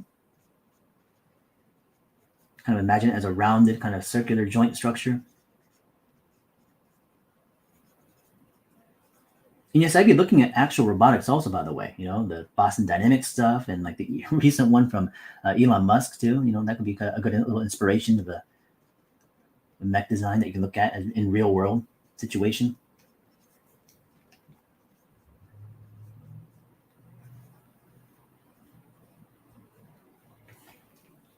Starting to come together. Any tips on what drawing tablet to get that's sort of cheap but is somewhat good bang for your buck? There's a lot of brands that are competing now. You have the Huyons and you have the XP pens, and there's another one called, I've heard, like Sense or something like that. And then of course there's Wacom, right? And to be honest with you, it's like they're all pretty similar in their functionality and their quality, of course, too.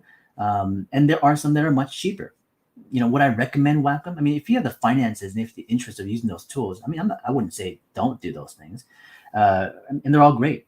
But yeah, if you're on a bit of a budget, then I would be looking outside of Wacom. I'd probably be looking at like the XP pens. I heard good things from them. I don't know what the Huyons. I heard good things too as well, honestly, but I haven't really actually used them, so I can't necessarily give you an actual legitimate feedback to it because I haven't really used those tools, and I don't want to say stuff that's not necessarily true. But I'm sure there are other people out there that have used those tool sets that could give you more information. But I do know that they have worked well because of what they've told me. They've said that it works well. I have a friend, Aaron Lamonic, who works over at Naughty Dog, who switched over from Wacom into the Huyons, I believe. I think. I could be wrong. But either way, he says he's had a great time using that third party kind of thing.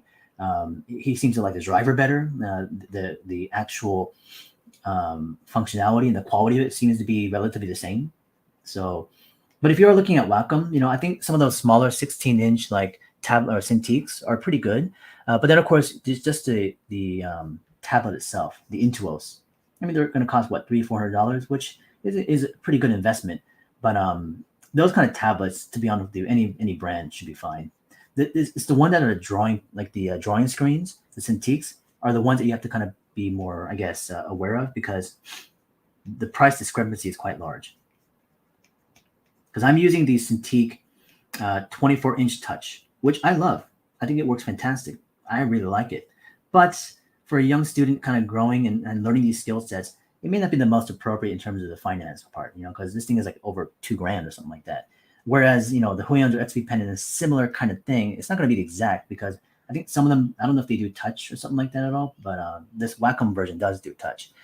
I mean, those are going to cost a fraction of the price. So, and I am not, biased to one company or another one, so, and I've worked with Wacom before, and I do like promoting their products, but I'm not going to say that their products are the best. I don't really think there's any product that's like the best.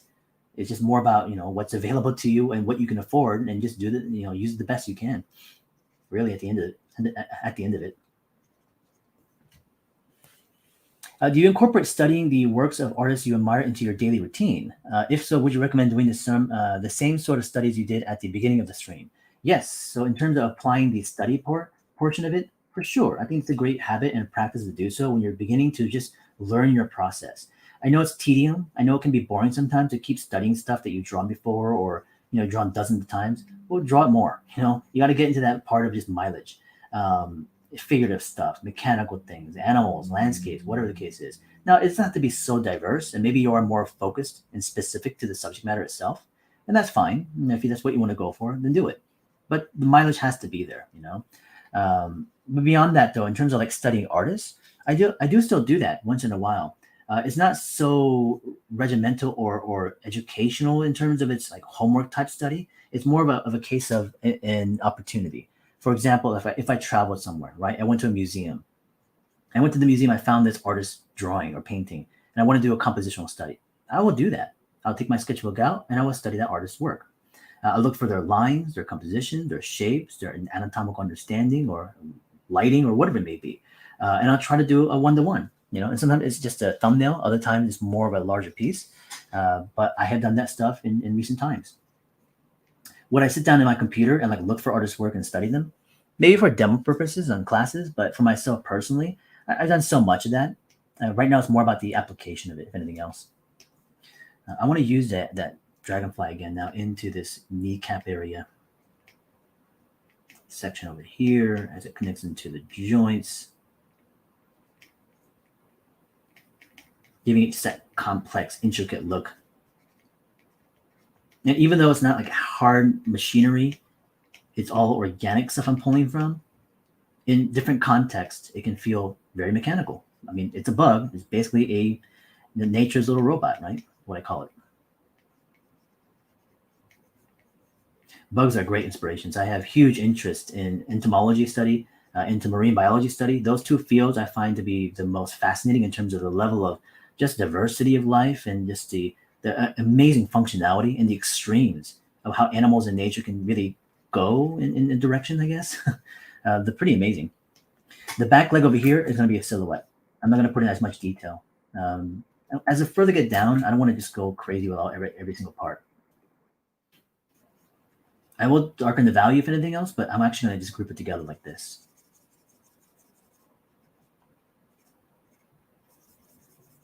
Because in the lower portion of the leg, I want to do the same thing over here. Just kind of drop it all down.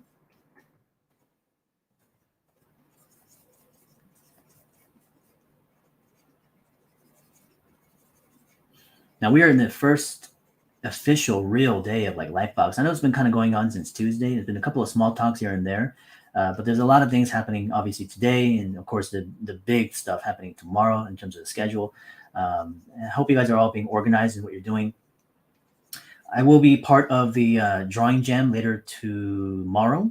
I will have a live talk as well too, which is going to be through Lifebox and Super Honey. The talk for tomorrow that I'm going to be doing is more based on producing your own, like, let's say, book, talking a bit more in connection to my own dynamic Bible. I kind of want to get into the idea like how I started like producing books and what could you do if you ever wanted to make one yourself. How would you start? What would you consider in terms of going into? What does it take? What are some of the things you have to consider in terms of developing it? How much time does it take? And I will show you even some files and also go through the process of explaining what it was. So that'll be tomorrow's conversation, and I'll be drawing as well too, just off the side, just to make it visually interesting, I guess.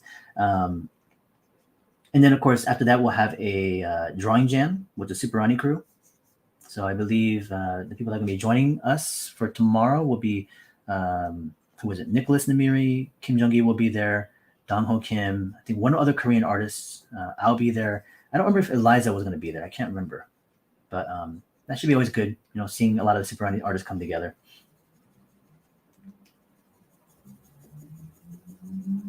Push that down right there.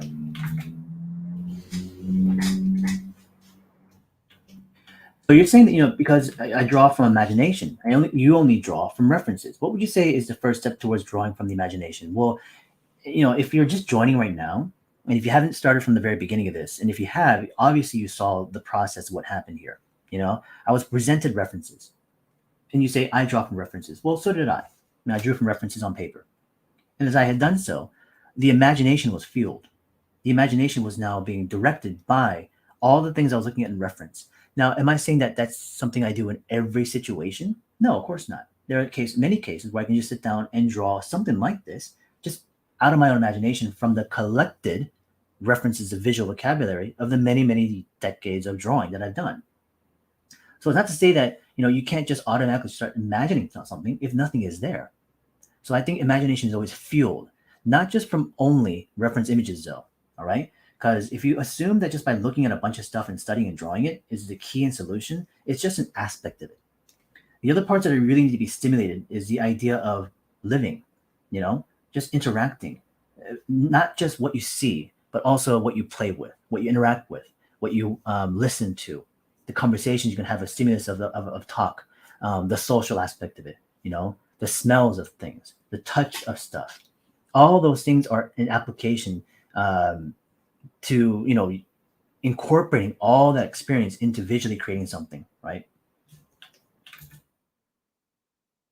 Weird question. How does the robot play the saxophone anyways? Yeah, he just holds his hands up, directs it. He's got like maybe a system internally, like a piping system or engine system that can push air through. And all these things are mechanized, but it's automatically played. I'm just making it up. Sometimes some things don't need to be solved so crucially. It just does, you know. But no, it's like, you know, in some cases it can be really fun to also do that because it adds to its believability, and it's also its communication to what you're trying to go for.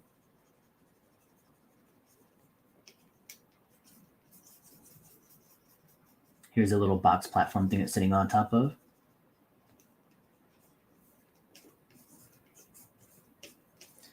His shadow is going to come this direction as well. But I'm not going to actually push that hatching way too much. I might use the underlay. What time is it right now? 1:35. We got about half an hour. Going this direction.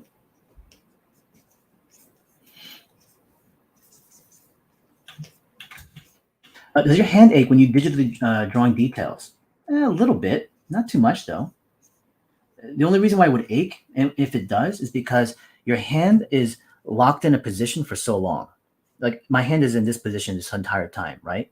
So I can move the pen around a little bit, but it's just locked in. So once in a while, it's good to kind of take a break and just stretch, right? Stretch your hands out. You know, I have stuff like this as a tool. You know, so I'll use this to kind of help build hand strength, you know, loosen up the joints, stuff like that. I'll also even use stuff like this. It's really just right next to me because I just, you know, warm up my hand. So with something like this, I can wrap my forearm around it and just kind of like pull a little bit to get that, you know, muscle flowing a little bit more. And that kind of stuff really helps alleviate any kind of pressure, strain, achiness, inflammation, and whatnot. But then, of course, you know, just taking a minute to break, to relax. All right. But because you build up the strength in the forearm and in the hand, the endurance to last longer is there. Let's build more boxes and crates and stuff around them.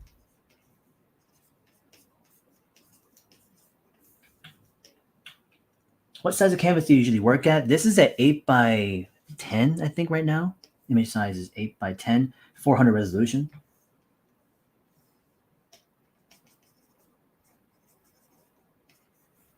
In between the legs over here, pushing the value a little bit.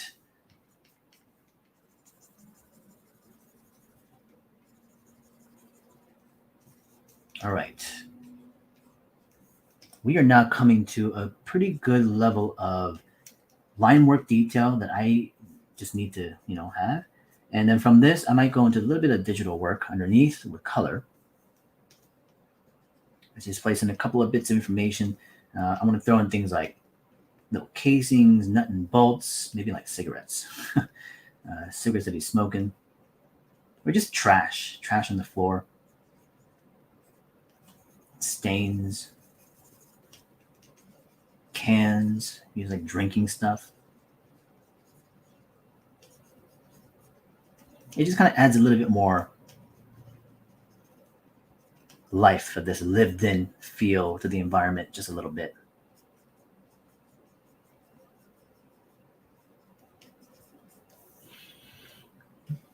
What would you recommend students do when met with technical limitations when trying to execute a finished drawing? To stop and study or to push through it with despite limitations?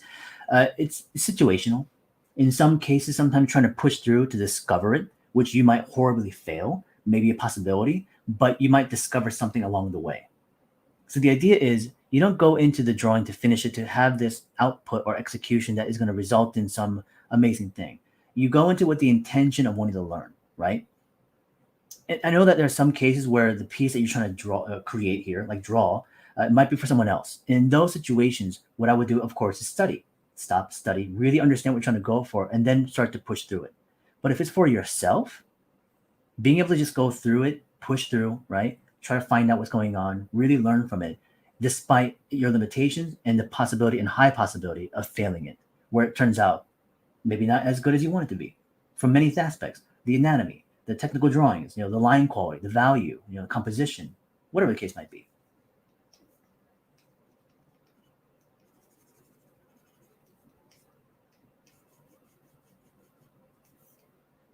Let's give it like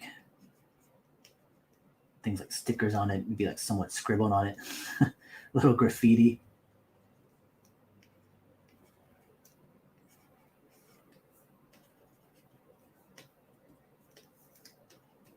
All right, so at this point, let's go into the Photoshop file. I'm going to blow it up now, just as a single image.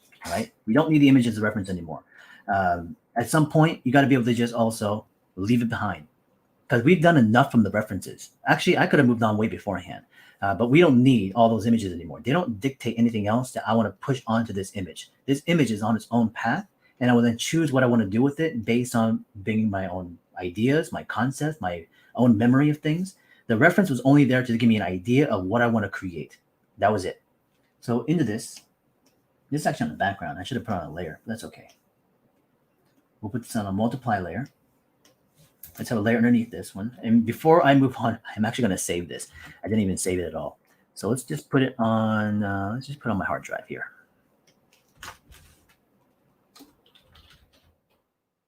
Proko challenge. Please do save often. It should be more, a lot better about that. Okay, so now that I've done this, we have a layer underneath this. Actually, okay. I'll use a different brush, and the brush that I use is a flat brush. I don't know where it came from. Somebody else can read it, and apparently it just has a very just simple common name. I don't know and where it, like I said, where I grabbed it from, but it was just one of those cases where I just found it, and it worked really well. Should be on multiply. Multiply under layer, so now I can paint below it. It's a nice textured flat brush. And what I want to do right now at the moment is just, I can go directly in. You know what though? You know, one thing I do want to use for referencing here is the gentleman working on the actual machinery. And I kind of want to select a little bit of the color from that. I like that blue tone. I want this scene to have a bit more coolness to it. So what I think I'll do first is let's go into a layer and just kind of like paint in, block in each piece. Just a figure of the person and then the machine in the background. So 3 layers that I just want. When I do my digital work, I tend to avoid having way too complex layers. I don't treat digital that much different than my analog tool set. But of course, there are certain advantages, digital. And so we'll try to take it here, which is the fact that I can create on layers. I can separate these pieces. I can unlock transparency. Of course, you can do like a clipping mask and stuff like that, but I like to paint things in. I just still have that kind of traditional analog mentality a little bit here. So I like to just go in there and actually paint in that actual silhouette. It's slower, but you know what? I just find it more soothing and interesting. Now that I have that kind of selected out, let's go to another layer, put that one underneath the figure. This one I'm going to lock transparency. So that means any other additional color I put in there is just on that silhouette. Let's put another layer underneath this one and actually use a darker value. Cool. And go into the machine. A little bit lighter than that. Slightly saturated. And kind of block him in. Now I'm not going to use these actual colors. This is just to block in the silhouette. That's all it is. I can use a lasso tool as well too, but whatever. By the way, I am not the most proficient at Photoshop. Okay, I just know what I can use it for. I like to just draw and paint in it, and I like to use it just like I draw and paint on paper. So I know there are a lot of things that can make your life easier and quicker, but you know what? This is why I've been doing it for a very long time, and I'm not saying I'm not trying to not learn things, but most of the work I do anyways is analog. So the only time I work on digital is either for client work or for a project of some type. But a lot of my day-to-day is going to be on paper.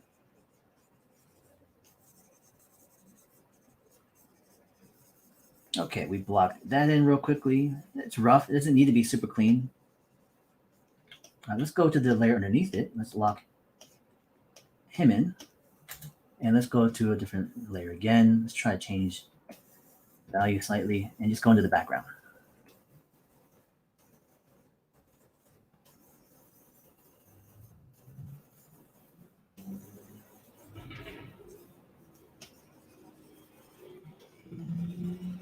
Okay. For the boxes on the side.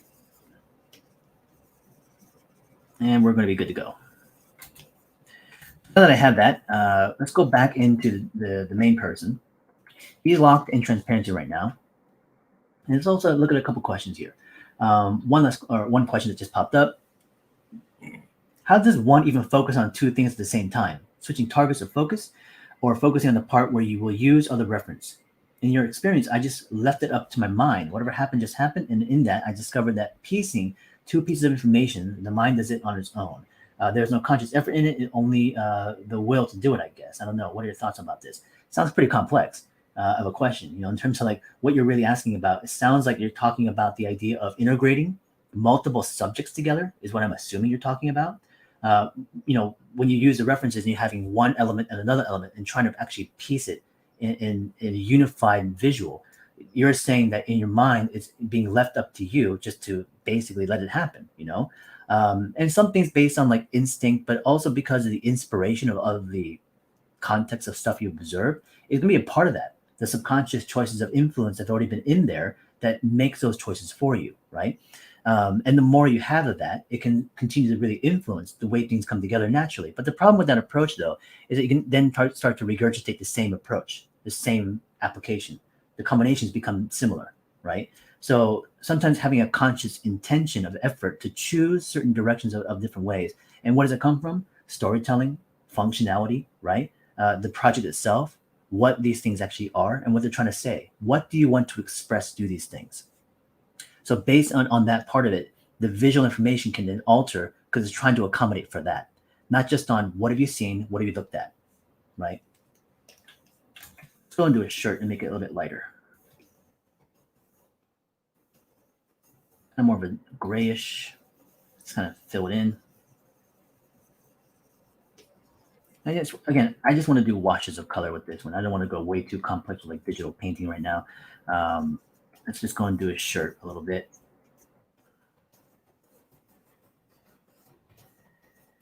So just small gradients and whatnot.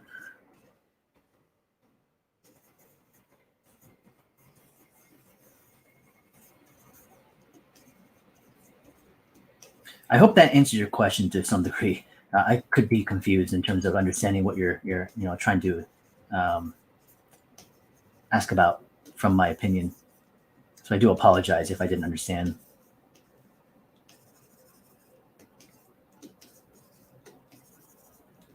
Okay, so that is now kind of relatively locked in for a shirt.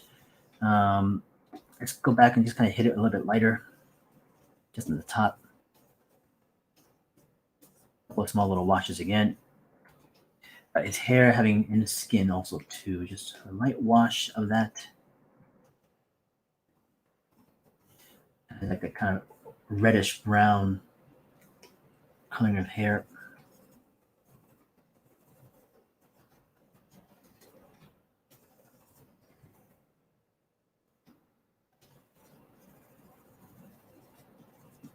I like this brush because it has a bit of a noise to it, a grain. Again, I can't tell you exactly where I got this brush from. It just popped up in a list of a download pack that I had.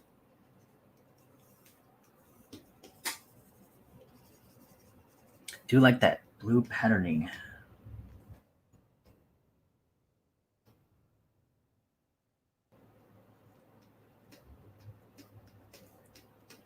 Up in there, it's very nice. Okay.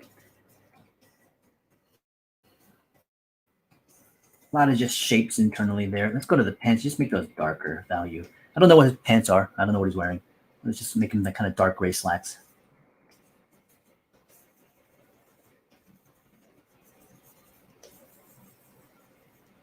Even the shoes all the way down. Let's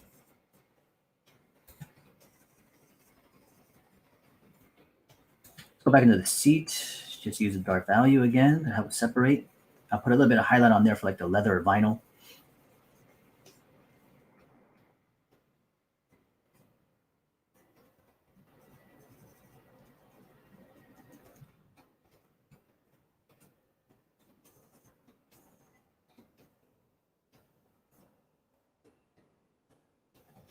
Let's go into this metal reflection piece here. Maybe just like steel or aluminum.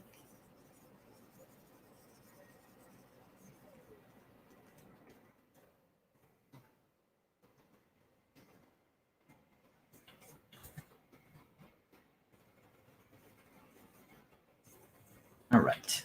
Let's go into the machine. Actually, what? Just his hand right there.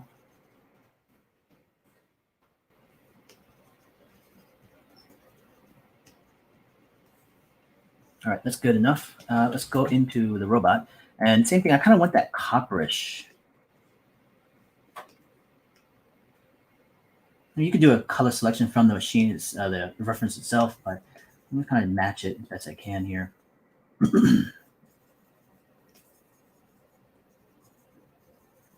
So I kind of want all his like inner frame to be this kind of copperish color.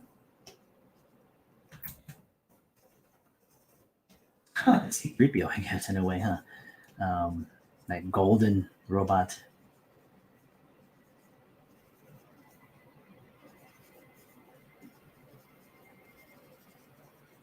All these like inner details in there. They just kind of block it in. Let's take his outer paneling, his armor pieces, and go much lighter with that. Still maybe a little bit warm, a little bit beat up, kind of creamish color.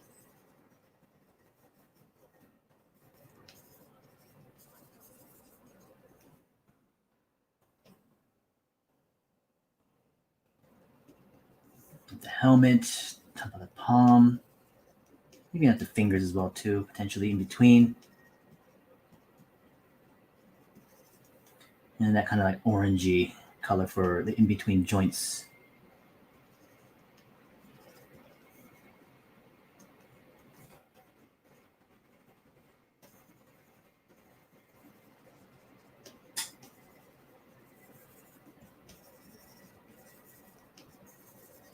So of course, if I had about a week, to work on this challenge, you can imagine, especially with all that time of a week to be able to go in there and just solve out what that image could be like. There's a lot of things I could have done.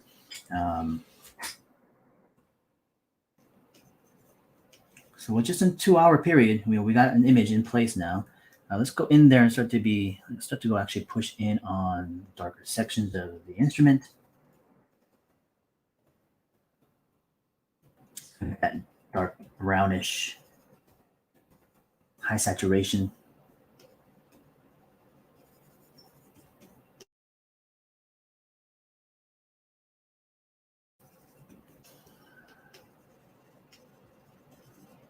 I'll keep track of time. About 1:52. We've got about 10 minutes left. We'll kind of do a last little hurrah and finish here. We'll kind of wrap it up soon though. But I hope you guys, again, like I said, enjoyed the overall presentation and talk and demo. Like I said, I'm looking forward to seeing your guys' submissions very soon. And, I will be doing a lot of my own continual demos and streams and stuff like that, even outside of Livebox. If anybody follows me, it's going to be on Peter Han Style on Instagram. I do offer my own classes that I have 4 sessions in a year. And as I do them, of course, the continuation of that into the next year will happen. So those classes will always be available online. I offer sit-in seats as well too, and those sit-in seats are available for anybody who wants to come in and just kind of check out the class, but they don't know if they want to fully invest into spending on a course. But as I said, there are many different types of things you can do there. But the live streams and stuff I have will be there also too on Twitch under the same handle, and you can come out, check out, and ask questions still, just like you're doing now. Any plans for entering the NFT space? Not currently. I've had many offers. Many offers that come like, hey, use our NFT space. But it's like, well, it sounds interesting, but I'm so busy with everything else. And honestly, it's like, I don't really want to deal with it at the moment. But it's one of those cases where I feel like it will be one of those normalized things that I'll have to kind of consider into the future very soon.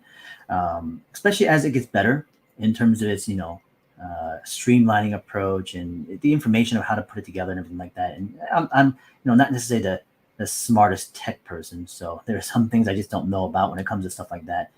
I feel very ignorant about it, and of course, I've talked to a few people who have tried to explain their own NFTs, and I'm like, oh, okay, I kind of get it. And, the curiosity is there. It needs a bit of time to kind of like have a moment to think about how do I even apply for it, or not apply for it, but apply my work for it. Because a lot of the work that I do is so analog. I don't really do a lot of digital work that much, and what I do is mostly for client work that's not going to be shown on public space.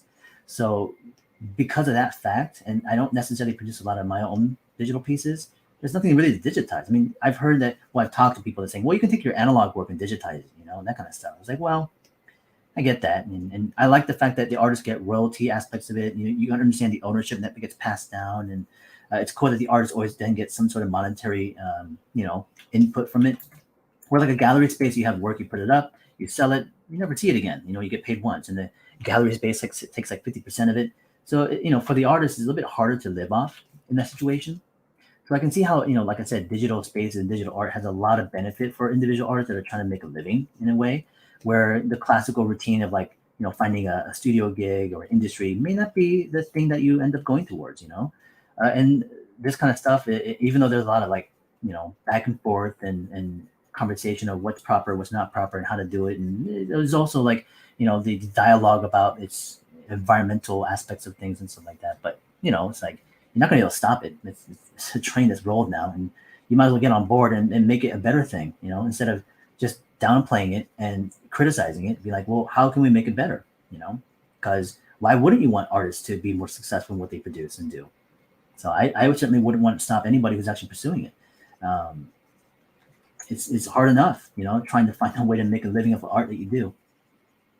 But if you can find any opportunities to do that, I would say go for it. But yeah, like I said, will there be a potential in the future? I have no idea, but it'd be great if it was, because if it was successful, I'm all on board for it. Let's put a layer directly on top, and I'll paint on top of the lines now.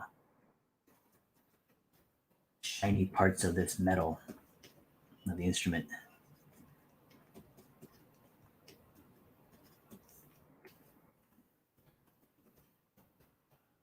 I imagine it's almost like the guys you'll see at like performing on streets and stuff. They're kind of walking around with all those big instruments on top of their body, like backpacks, and they're this one-man band.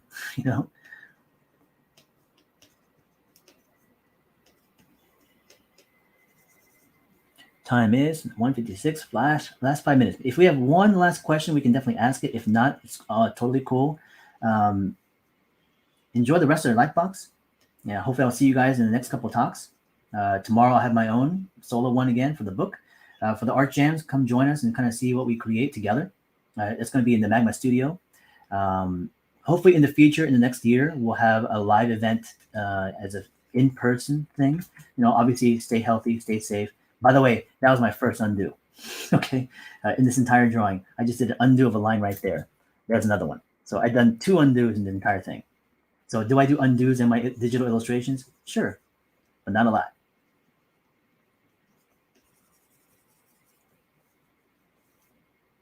Let's go to the background here a little bit. I may still work on this slight amount when we finish up, so I can actually post it and share it and so we can actually get it out there. But anyways, what do I like most about drawing? Ooh, that's a good question. People ask me like, how did you start and how do you do to get better? But even just like that question of what do I like about it?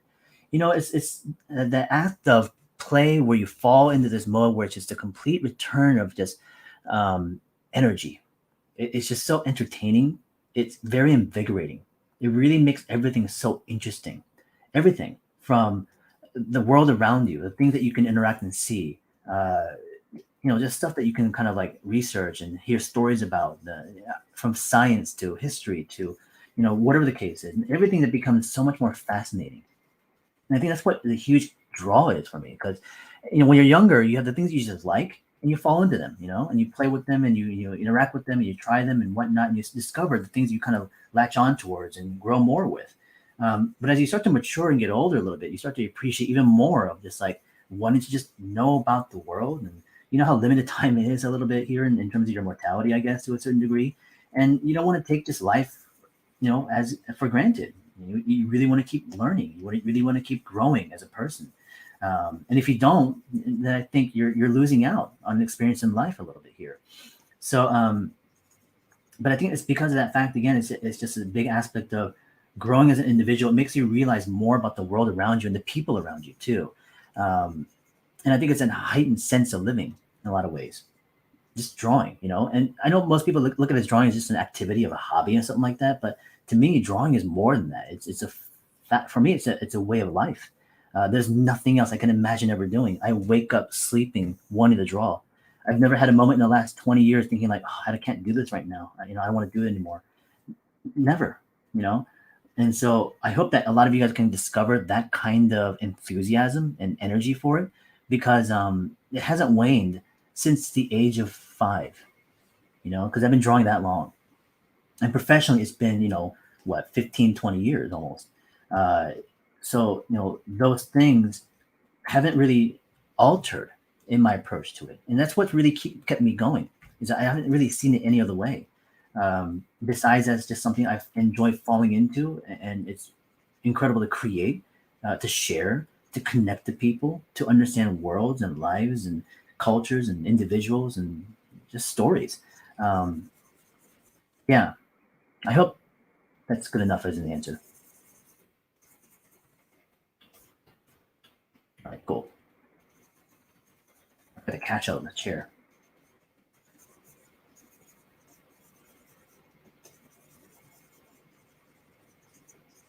Well, it looks like we're reaching our 2-hour mark. I don't know if anybody has to jump in here from Proko to mention anything, or if it's just going to cut off. If it just shuts off, thank you guys. If it keeps going, I'm pretty much done. At this point, good thing to do is always sign your work. Zoom out a little bit and see it a little bit closer. You'll start to see how loose this work is still, very loose. But from a distance, brings it all together. All right, cool. Well, again, thank you guys all for joining in. I thought it was just really fun to be able to bring all this stuff together.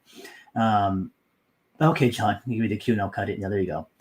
Is there anything else I want to promote? Well, again, like I said, I offer classes, like I said, through my own online platforms. You can find out more about it through my social media, Instagram, Peter Han Style. There's a website that should be linked as well, too, that goes to my storefront. So when registration opens, and next session registration will begin at the beginning of October, when I come back from Africa. And the session will begin early November. Next year, I'll continue it. So starting into early January, February or so is when I begin my next session from there. And it'll continue on from that part. So hopefully I'll keep collaborating with Proko and other people and doing more things in the future, and you'll be able to see more things. But anyways, I appreciate everyone hanging out, especially for the 2 hours. And I'm sure some of this stuff can be very interesting, but other parts can be like, oh, I've seen that kind of thing. But I hope it was